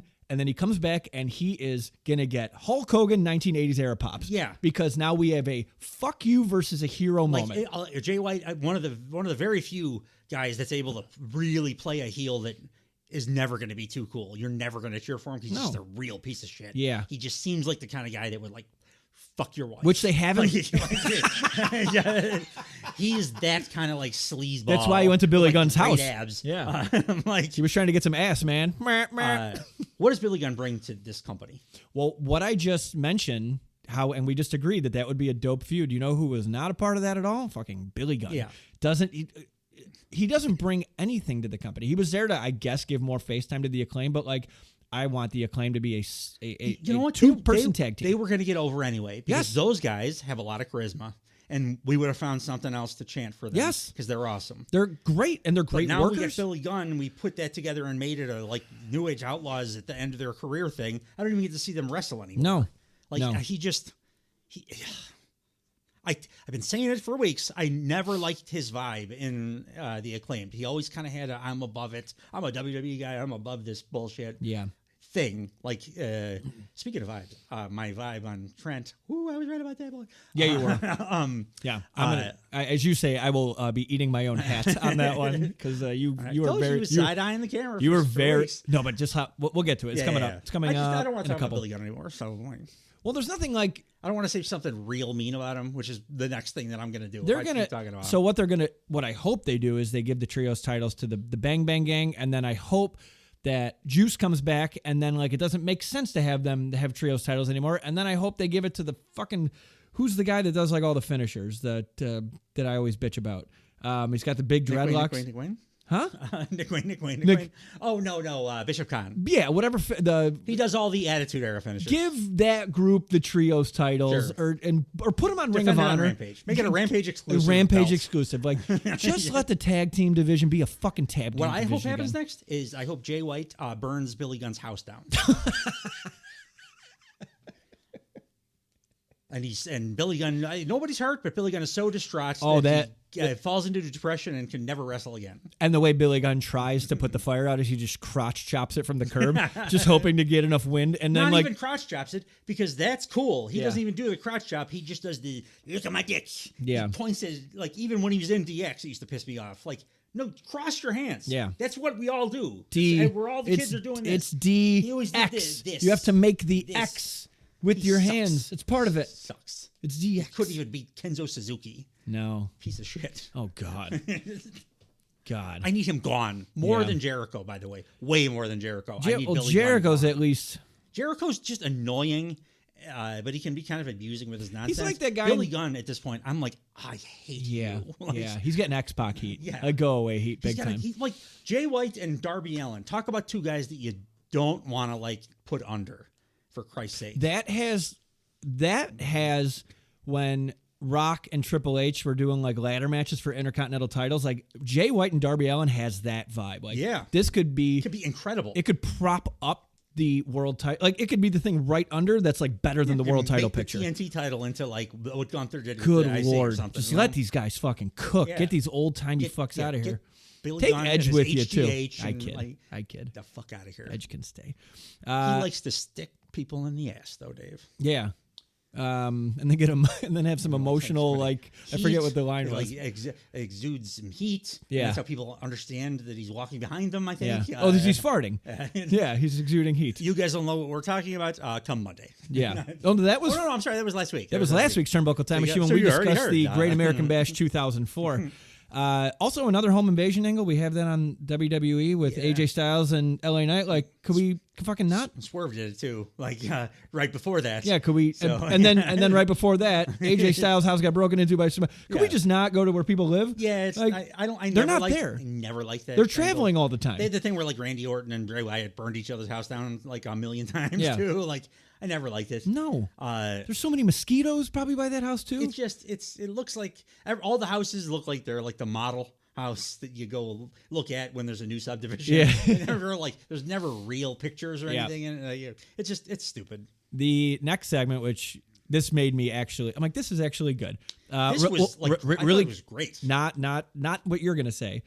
The Renee thing, but the Bucks and the Best Friends show up. Oh, I was looking at the wrong thing. I was talking about Willow. No, that's coming up after that. So right before the Willow promo, they show the Young Bucks pulling up, and they have a driver, and they get out of a Maserati. Yeah. And then they show the Best Friends pull up. It's Chuck, his mom Sue. I'm sorry, Trent, his mom Sue, Orange Cassidy, and Chuck Taylor, and they get out of a Chrysler Pacifica. Of course. So like, it's just that's neat. But that's Sue's car. That's actually been in angles and stuff. Yes, but like a Maserati. I think it was a Wembley. I just Googled. I'm pretty sure that was the Rio Glass crossing a river. Oh, jeez. It was her car. Yeah, but yeah, Maserati. Poor Sue. I love Okada shows up in a different Lamborghini every week too. Yeah. I love it. Top Guy Money. Up next is the segment you were about to. I so rudely interjected. So I didn't realize this, but Worcester is evidently excuse me, Willow Nightingale's hometown. Yeah. So she came out with... You didn't know? Stokely and Statlander. I hope they never break this crew up. I think it might be my favorite stable in wrestling. It's really working. They're just great together. Yeah. But Willow, you guys remember, I mentioned last week, Willow is one of those kind of low-key people that never stumbles over a word in a promo. Well, she was able to cut like a full, long, impassioned babyface promo here in front of the hometown crowd. Didn't like miss a beat. It was awesome. The place went ape shit for her. She's so over. I am with her. I'm at the point that I don't want her to go after like the TBS. She should be in the world title picture. She's like incredible at everything. World title is significantly cooler. Yeah. Than the like could cool off. You know what'll heat it up? Willow Nightingale, one of the most over Dusty people. Rose. Yeah, she's everyone just likes her, right? And it doesn't come off as forced. Like she doesn't swear, she's gosh and stuff, but she really feels like girls that I've known in my life that just don't like to swear, so they say stuff like that, and it's like kind of endearing. Yeah, because everything she does is endearing, but she's also not like a pushover. She's able to be like endearing, but also like. Because she sticks to her guns. Yeah. She is a danger to the people that she wrestles. And when she wrestles, she lays it the fuck in. Like the chick with the power bomb that won last week, but all of them are like brutal. Yeah. And speaking of pounces, she pounces the hell out of it in women's division. Right. She's awesome. Yeah. I had one minor down of this. Because I agree with you up and down, and then Stokely comes out and he gives her Stoker's the great. Endorsement of the fuck. And I like that he's kind of I know that we didn't really see eye to eye before, he says, but I'm trying to change. Yeah, he goes, and I'm going to say something uncharacteristic of me. I'm going to say something special about this young lady. Last week, she had what the young kids call a banker. A bank, in his Stokely way. And she knocked it out of the park. I mean, Willow Nightingale again is something special. Week after week after week after week, she impresses me, and not only does she impresses me. Little slip up there. Yeah. She impresses the entire world. So you got this heel manager, and they're kind of pitch shifting. They're turning them. They're pitch shifting the entire faction because she's so good, likable and great. Yeah. That Stokely's heart grew 3 sizes that day. Also, number 2 in this faction. I think Willow Nightingale and Chris Statlander are the 2 most consistent. That's what I was about to say. Yeah, I didn't even think of it until right now. Yeah, but that, in one way at least, they might be the 2 best wrestlers in the women's division. Yeah, they are pitch perfect in every match. Yeah, Statlander gives every single person their best match. Yeah, and Willow Nightingale, I don't think I've ever seen her have a bad match either. And now she's proven a couple times now she's really good on the mic. Yeah, and great and if the goal and this, I'm not saying this to sound sexist, but it's just a numbers thing. There are not very many female wrestlers in the big 2 companies that are real, true, great mic workers. Willow is that. She's Ospreay, Moxley, whatever, Cody, that kind of mic work. Yeah. It's just natural to her. And it's a huge reaction every time. It's super authentic because she's smiling the whole time. Yeah. She's how do you not root for this woman? She's a great actor too, because she'll be smiling, but then she'll get some fear in her eyes. Yeah. And I'm oh my God, you're awesome. Out comes someone who is not good on the mic after this, who Mercedes Moné comes out. Her music hits. She got a nice pop. It was nothing crazy. Yeah, I like her hair. I liked good extensions. I liked her look this week significantly better than what I've seen her. I definitely liked the hair way more than anything she's done since Sasha Banks. Yeah, it was the best looking hair. You could tell her and Naomi are friends. She's not gonna wrestle till goddamn Double or Nothing. What are we doing here? That's 51 days from now. They're ruining her. Why would you bring this person in and put her on television when the thing she does is wrestle spectacularly? Well, she's from Boston. That's why. I don't care. Well, you're destroying her. She's not a good talker. She comes off as kind of aloof. She always did. Yeah. But what offset that was it's okay that she's kind of aloof because she is so cool in the ring that the aloof thing, it fits. Yeah. Right now, it feels just like Saraya telling everybody that this is her house and not doing anything else. Tony Schiavone, by the way, or his Excalibur was it's we can't even measure the impact Mercedes has made. I'm impact? What, a zero? A zero impact? I mean, she's made about as much impact as she would have if she went to Impact. Yeah, It's been they probably would have booked her to wrestle a goddamn match. By now, 100%. I wish she would have just stayed in NJPW. I got to see her wrestle matches there. What they should have done, if they knew they were going this way, and clearly Willow Nightingale's winning the TBS title, debut her the night of fucking Dynasty. Yeah. That's it. Because I was I hated that, but I assumed that was at least what they were going to do. That's why I said hey, how do you mean debut ever show up? Never in the company until then. But because as we covered before, Tony Khan doesn't give a shit about ratings. No. He doesn't give a shit about anything except his personal like And you know action what? figures in his own Actually, sandbox. You know what has gotten him the best ratings? When he does do a big surprise thing, then he sees like a big bump the next several weeks. When he, If it's not announced, he gets it. It's much better. well, because then people get FOMO, and like that's more important than like, oh, I know Sasha Banks is coming tonight. Surprise matters in wrestling. I know. It's like it's universally. I was listening actually to when we were doing one of the Turnbuckle Time Machines. I popped on like an Eric Bischoff talking about one of them. I can't remember which one it was, but he said they were going through old when WCW was like trying to like figure out how to course correct to compete with WWF. They would have focus groups, which, by the way, was the mistake. Oh yeah, well, I mean, we could talk ad nauseum about that, but they would do focus groups where they would watch a show and they would have people literally with dials, like, do I like this? Do I love this? Do I not? Like and Peter Venkman. Answer incorrectly, he gets zapped. Couple of wavy lines, lines. And they would unanimously see that people responded to surprises almost more than anything. They're like, they're awesome. But it's a constant in pro wrestling. But when you make the walls down. I think we saw the best one of all time. We were in attendance for Chris Jericho's WWF debut on Monday Night Raw, which was it August 9th, 1999? Yeah, generally considered the greatest debut in pro wrestling history. Yeah, we were there. We were there. It was because we were there. They almost ruined him, and then the subsequent several months, but then he course corrected and was fine. Fun comparison there. Look what they almost did. Yeah. They're doing it to Mercedes now, but don't bring her in at big business. Debut her right after this TBS match, and they go, "Hey, bitch, I'm fighting you at Dynasty." Then it makes sense that she doesn't wrestle until Double or Nothing. The only thing that I can even imagine is going on here is that she's just not medically cleared yet. Which don't put her on TV then. Yes, wait until she's medically cleared. She's not Kurt Angle. She can't pull this off. Like, well, she's not taking 90 Percocet a day. I don't think she's also like she's not going to put. She's not self-deprecating. Like she's not good. No. It only like the cocky thing only works if you're backing it up in the ring, which she could do, but you got to put her in the ring. Absolutely. It was just... I was not super excited for Sasha Banks to show up so she can do a little dance and talk on the microphone a little bit. Just because I want to see her do wrestling. Sucks on the mic. She announces that she's getting, like we had mentioned, she's getting a TBS title shot for whoever the champ is at Double or Nothing. So at Dynasty, it's Willow Nightingale against Julia Hart for the TBS title. Dude, her song has to go. It has to go.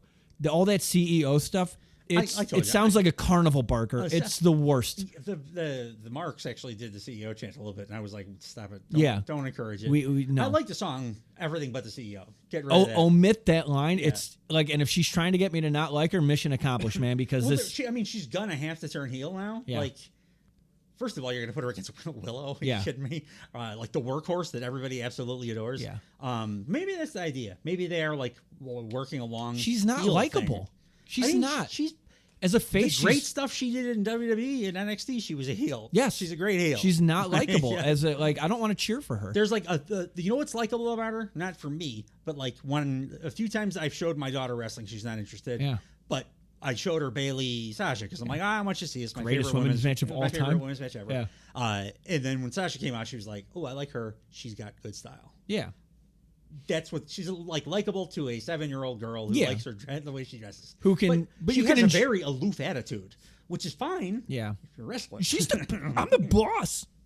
By the way, all of a sudden the rankings don't fucking matter in AEW because she's just like, I get a title shot. I thought the same thing. So I go ruining my rankings. If she CM Punk's this shit, it like makes the tunnels go away and makes them start worrying about the hard cam too much, like Punk did. Yeah, if they try.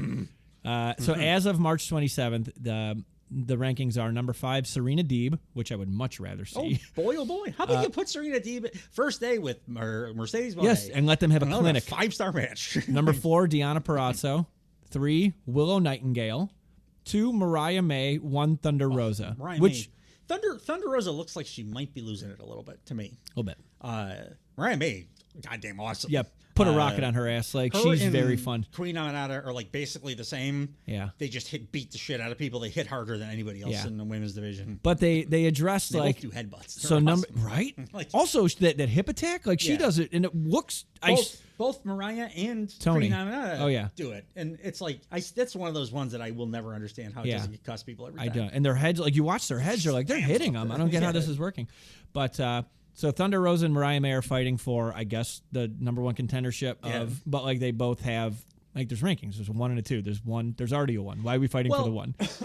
I'm okay with that. That's something that they've established. And they've This done is me being really forever. nitpicky because when there's a 1 and 2 that are both like if the 2 is involved in a different feud for a different belt, then they don't do it. But if both are going for that's fine. World title or whatever, I'm very they fine always with that. have that number 1 contender. Like match. you said, not sports perfect, sports but, oriented. Sports adjacent. Like look in the right direction. But you know what's not sports oriented? When somebody who's never wrestled a match for not the a company single match. just says, "I got next." Yeah. Like what? No, it's not. How about you go win a couple matches? Or fight Mariah May. Yeah, or That'd be go. great. I mean, keep doing what you're doing, and then I'm going to want you to go away completely.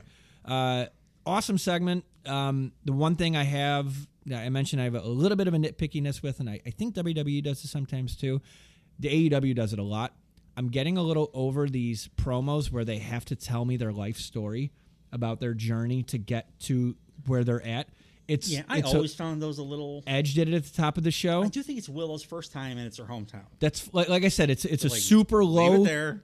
Yes, yeah. Here it makes sense, but and she's never mentioned her story before. Not that I could remember at least, but her character's not leaning on this. Where you go to the other show and you have Becky Lynch who's telling me a fucking I don't need to know that you're a mother and you're reading her novel. Stop it. I get it. You have a book that just came out. Let me read the book. And every time she does it, I'm like, where's Bailey? Yeah, but then we're watching these throwback shows and you're not watching Harlem Heat going out there and telling we were born in Harlem. It's I don't give a shit. They're just we're gonna fuck you up. We are 2 monstrous scary men. Yeah, and we're gonna try to kill your favorite wrestler. And that's it. And that's what it should be. Be the character. I don't want as much as they're giving me. As much as I love them, I never need to hear about Darby Allin's uncle that died in the car accident. It doesn't ever again. No. Or when Punk and Jericho were feuding, and he's your father was an alcoholic. He's yeah, but he's straight edge. He learned his lesson. The one time, and now I'm a hypocrite because when Punk and MJF did it hardcore, it was the greatest thing of all time.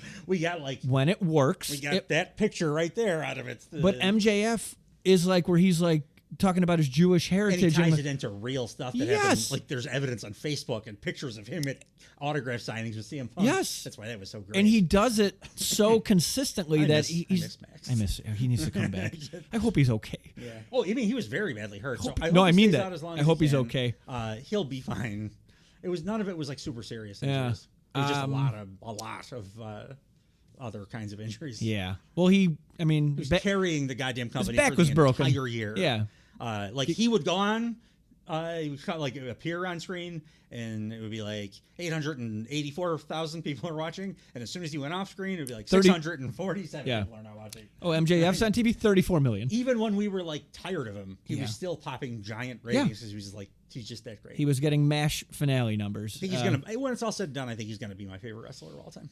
He's doing everything right. Right there. He very rarely makes a miss. Holy shit, we're gonna get Will Ospreay MJF someday. Did you want some alone time? I can wait till you leave. I appreciate it. Up next, we had a tag team tournament match. It was the Young Bucks versus Best Friends, and they're represented by Chuck Taylor. I'm loving the Young Bucks. Sorry, Trent Enosin. Trent, yeah. Trent. Bucks very importantly, Trent. I'm really loving the Bucks' new in-ring style. It's way more toned down. And they're still doing high spots, but they're doing grittier, nastier ones. Yeah. They my first note is the Bucks look like bellhops, or they look like Civil War recreationists who gave their overcoats to that pretty lady Sarah who served them a mint julep. Absolutely accurate. I hate their gear. That's the whole point. Is their then mission accomplished. Dog shit. It looks that terrible. Yellow suits that I love. I don't mind the yellow suit. It was terrible. It's a terrible suit, but I love terrible clothing this. But their monogrammed ring gear. Oh yeah, it's super douchey. Exactly what a middle manager douchebag would do. Because CEO would never put that on us. As they're walking down the ramp to come to the ring, Matthew Jackson, which his new thing he's been doing is giving direction down the camera lens to other people, and he did that. Something about the production people, music thing, or telling Shivani to promote something. But he also said, big shout out to Scapegoat Jack Perry. He's killing it over there in Japan. Yeah.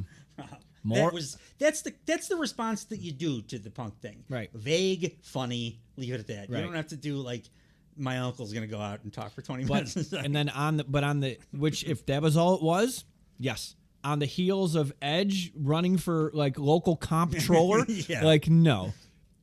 Yeah, it semi ruined a cool Matthew Jackson bit. It could have been in, out. We're winking at it. We're moving on. That's it. But Edge has to like. Could have been fun. Go. His heart was in the right place.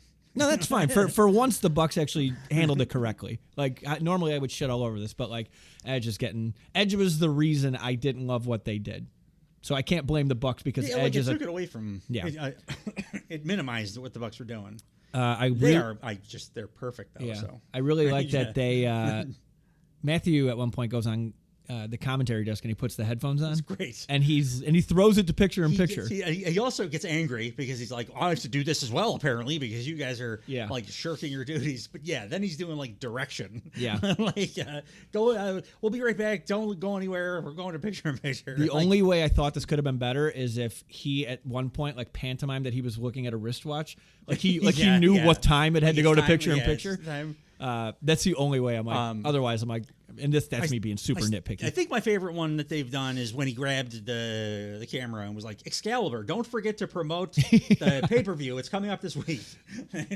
But this was a close second. Yeah, enjoyed it. This is good. This is now that you have elucidated what you've explained to me what the hell they're doing. Now I can actually enjoy it. At one point, Nicholas removes the top turnbuckle cover, and then Taz is like, "The ref has no idea it's missing." And what a shitty ref! Yeah. How do you know? Who was it? Rick Knox? Because he is absolutely a shitty ref. He's one of the bald guys. I don't know. Probably Rick Knox. Yeah. Rensburg, Rat Fink, but he's a good ref. Rick Knox is the guy that it's the Bucks. It's Rick Knox. He's their stooge. He refs all their matches. Yeah. Like in kayfabe, he's a bad ref. But also, we found out last year that in real life, he's a bad ref because he let John Moxley have a concussion and wrestle for 20 minutes. Yeah. And a boy. So he sucks. Yeah, he can go. I didn't. Matthew overacts sometimes, where it's like a little like. Oh, he super overacts. No, but like it's not comfortable sometimes. Like he waved goodbye to Orange Cassidy before he was about to slingshot him into the exposed turnbuckle, and it just reminded me remember when he had the shoe covered in tacks and like blood and guts, but he licked the shoe, and I'm like. Dude, less is more here. He does cringy shit. Less is more. It made me super uncomfortable. It's like if he dialed it down 10%, he would be so much better. He actually, I think he has dialed it down a little bit with this character. The cheeseball stuff on like being the elite was way over. It made me have to be like, come on, man. They like the melodrama nonsense. Yeah, but like at least for these characters, kind of a cringy, douchey move. Like at least it fits. I wrote that. What is DDG? Oh, Orange Cassidy does a DDG on Nick Jackson. Yeah. I will never not like that move, and I'm like, how is it not a finisher? Yeah, like Enzo Amore makes it the DDG. Fucking loved it. They did another like tag team together move that was like super dope too. Talking about Best Friends? Yeah. They did. They did Strong Zero. Yeah, maybe that was it. It was like a Deadeye. Like a spiked Deadeye. It just looked awesome. Yeah, I think it wasn't the finish, but they didn't kick out either. It was a breakup. So, okay. Well, they did Strong Zero, which I think by itself is just called the Crunchy. Yeah. At one point he goes, so indie. Yeah, the Crunchy. Chuck Taylor goes for a Crunchy. I can't sound like an adult and say that, but he gets super kicked, and the super kick carries the momentum, and it turns into a Code Red, which was dope spot. What else did I have here? The Best Friends stopped during the match to hug, which is, again, super indie, but I like it. It's funny. Plus, last time we're ever going to see it, probably. Yeah. Then when the camera shoots on, it's like, you got to give the people what they want. It gets me every time. I did. You said something many, many months ago before we started our podcast that it popped me very hard.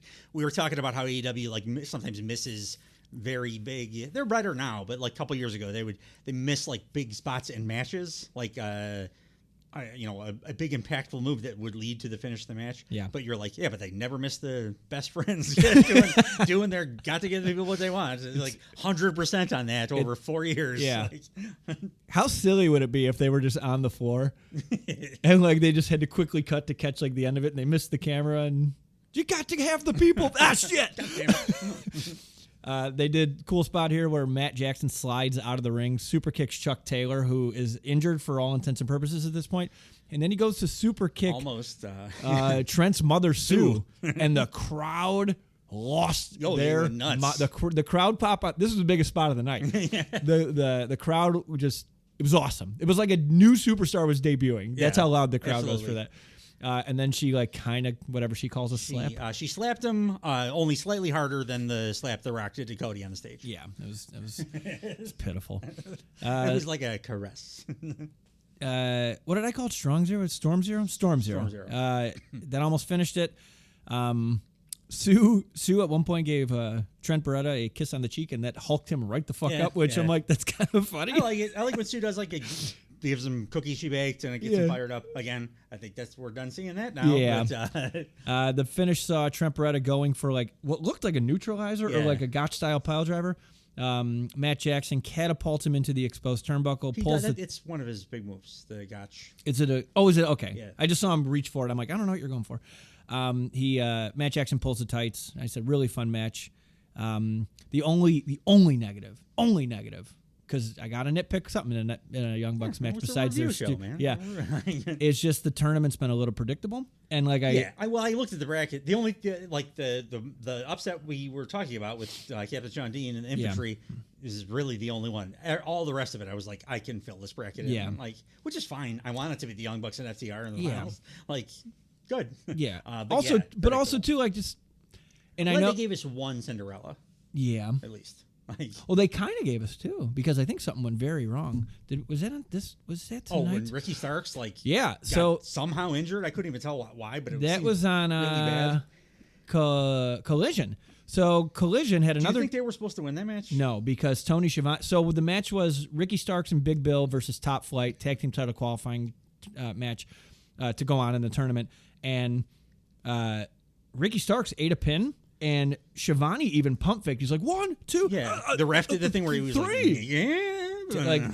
And then right away, trainers in the ring. Yeah. So like, he was moving around the way Stone Cold was moving around after Owen. But I didn't see anything happen that was like that. I didn't read any report. I don't know. But it looked serious, whatever it was. Yeah. So that was jarring. Yeah. Like I'm like, oh, Top Flight, but I don't mind Top Flight. Yeah, I mean, they're really fun enough that they're believable too. Like they could have won that match. Absolutely. So hopefully Ricky's okay. Hopefully Ricky's very okay. Up next, not up next. After the match, how dare I?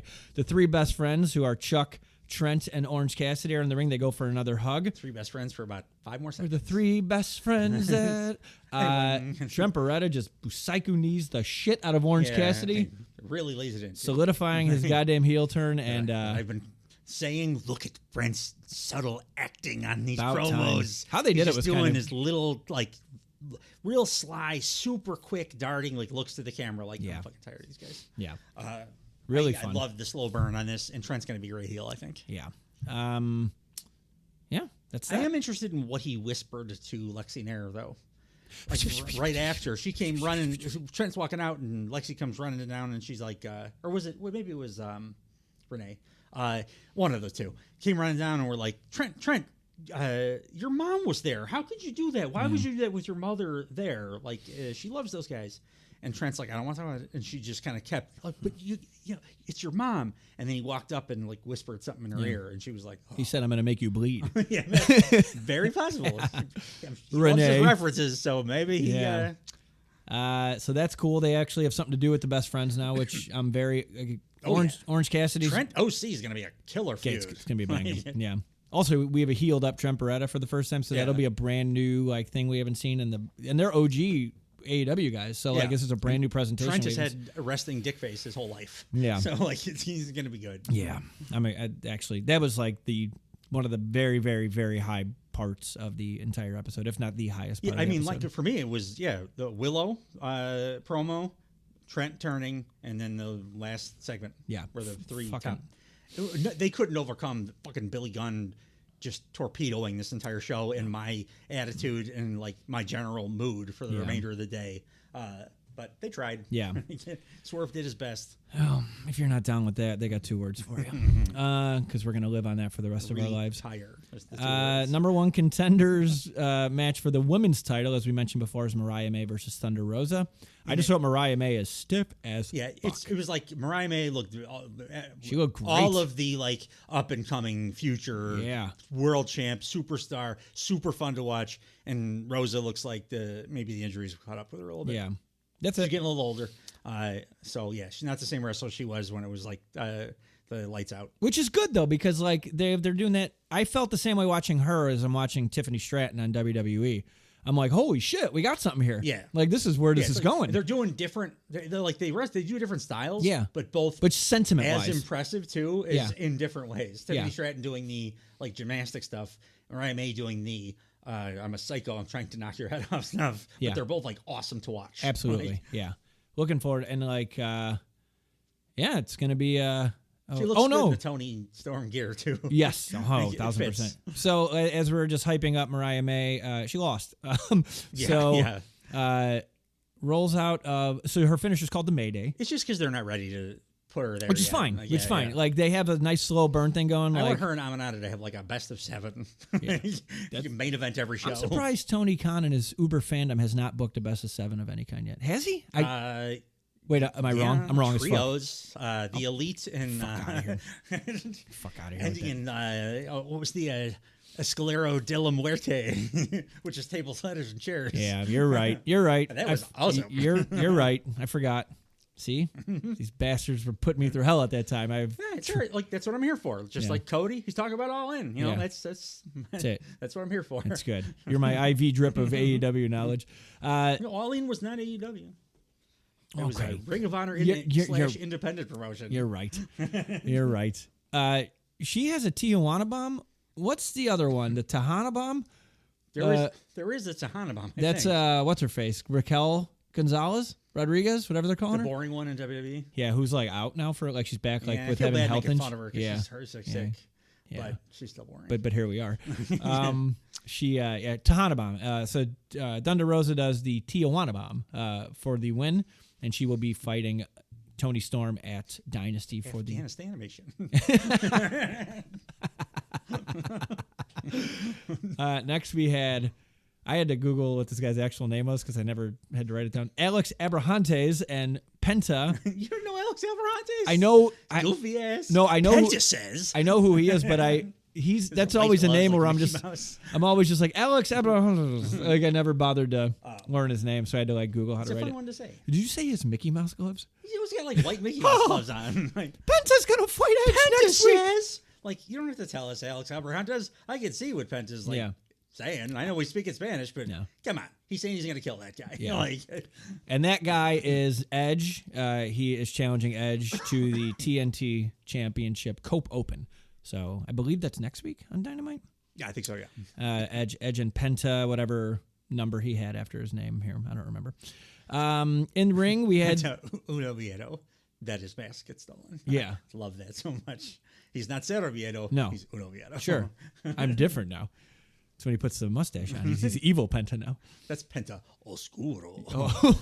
Although Penta, the evilest Penta that I ever watched was Penta when he just went by Penta and Pentagon Jr. when he was in Lucha Underground when he broke everybody's arm. Yeah. That was awesome. Yeah, dude. I tell you what, I never really like a couple of those. I like looked at. I think I gotta watch. It's great. All of Lucha I didn't Underground. watch it really when it was going on, but I've like subsequently gone back and I'm like, oh my god, this is like the most entertaining shit I've ever seen. I gotta give it a peek. I think they do like murders. They do like mob killings. I'm not exaggerating or anything. No, I don't. Like I the guy that runs it sits in a big throne. Yeah. He's like a mob boss, and he has people killed. He has like all the wrestlers killed. Oh. And then you got like Mil Huertas, a big giant muscly scary dude, and like Swerve Strickland under a mask doing like death matches. It's great.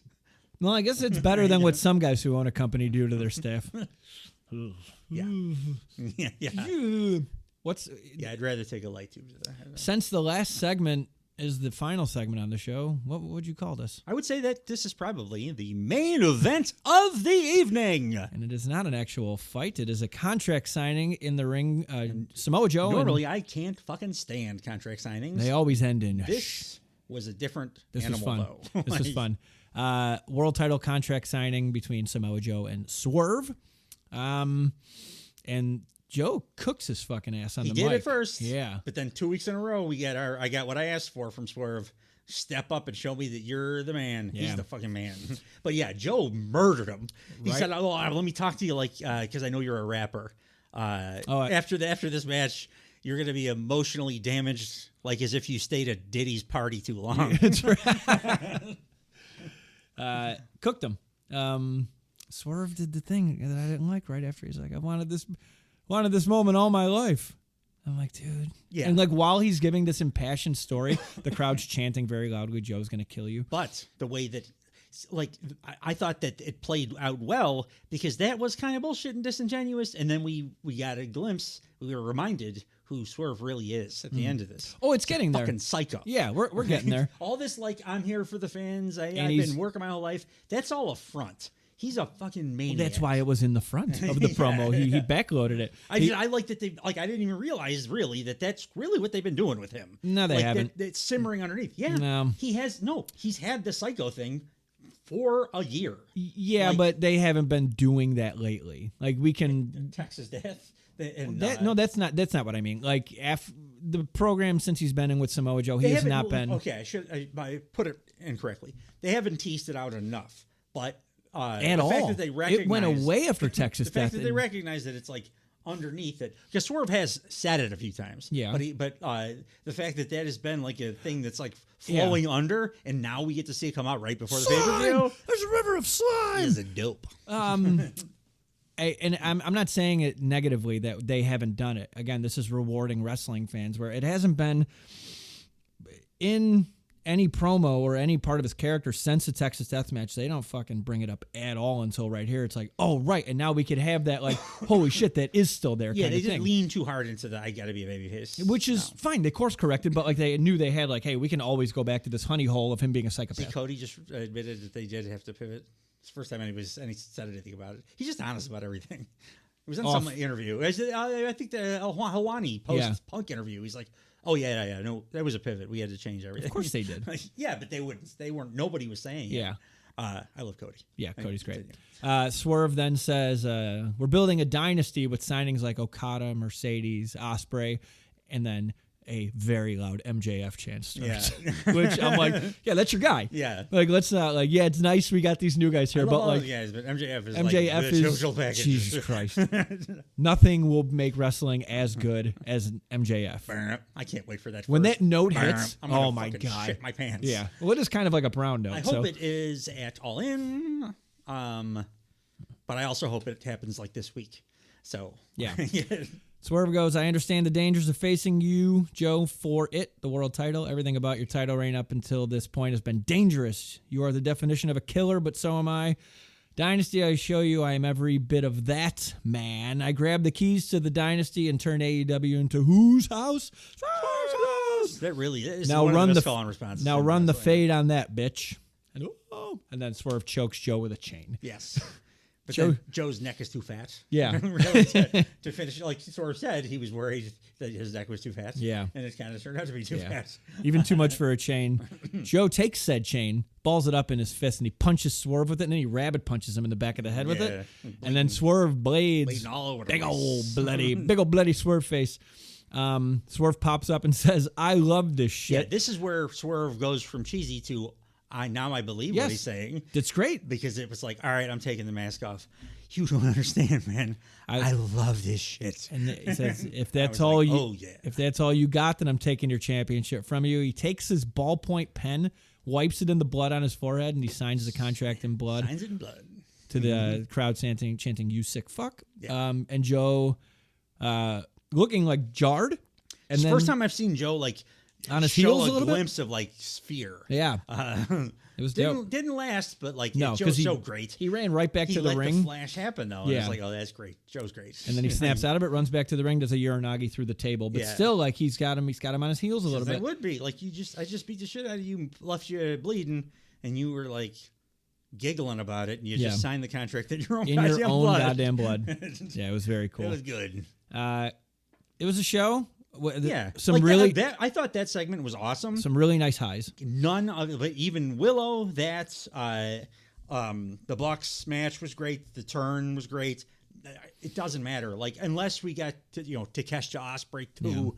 Nothing was gonna get me out of the bad mood I was in because of Billy fucking Gunn. Billy Gunn was the hole in the boat. Yeah, absolutely. He really was. I could not get back into a good mood after that. No. I'm like I couldn't believe what I was watching when that match was happening. It was bad. I started like going to do work outside. I didn't want to like have my eyes. You were on building a the War screen. Games cage. Yes, I started that immediately after we discussed it. Tune in this Monday to Turnbuckle Time Machine to understand that reference at all. Yeah. And since this show is over, tune in right now to the WWE portion of this because we're going to do our WrestleMania 40 preview / predictions show. Should be a lot of fun. It's going to be a great time. Thanks for joining us. Hope you come back again next week, everybody. Goodbye. Bye-bye. Bye-bye.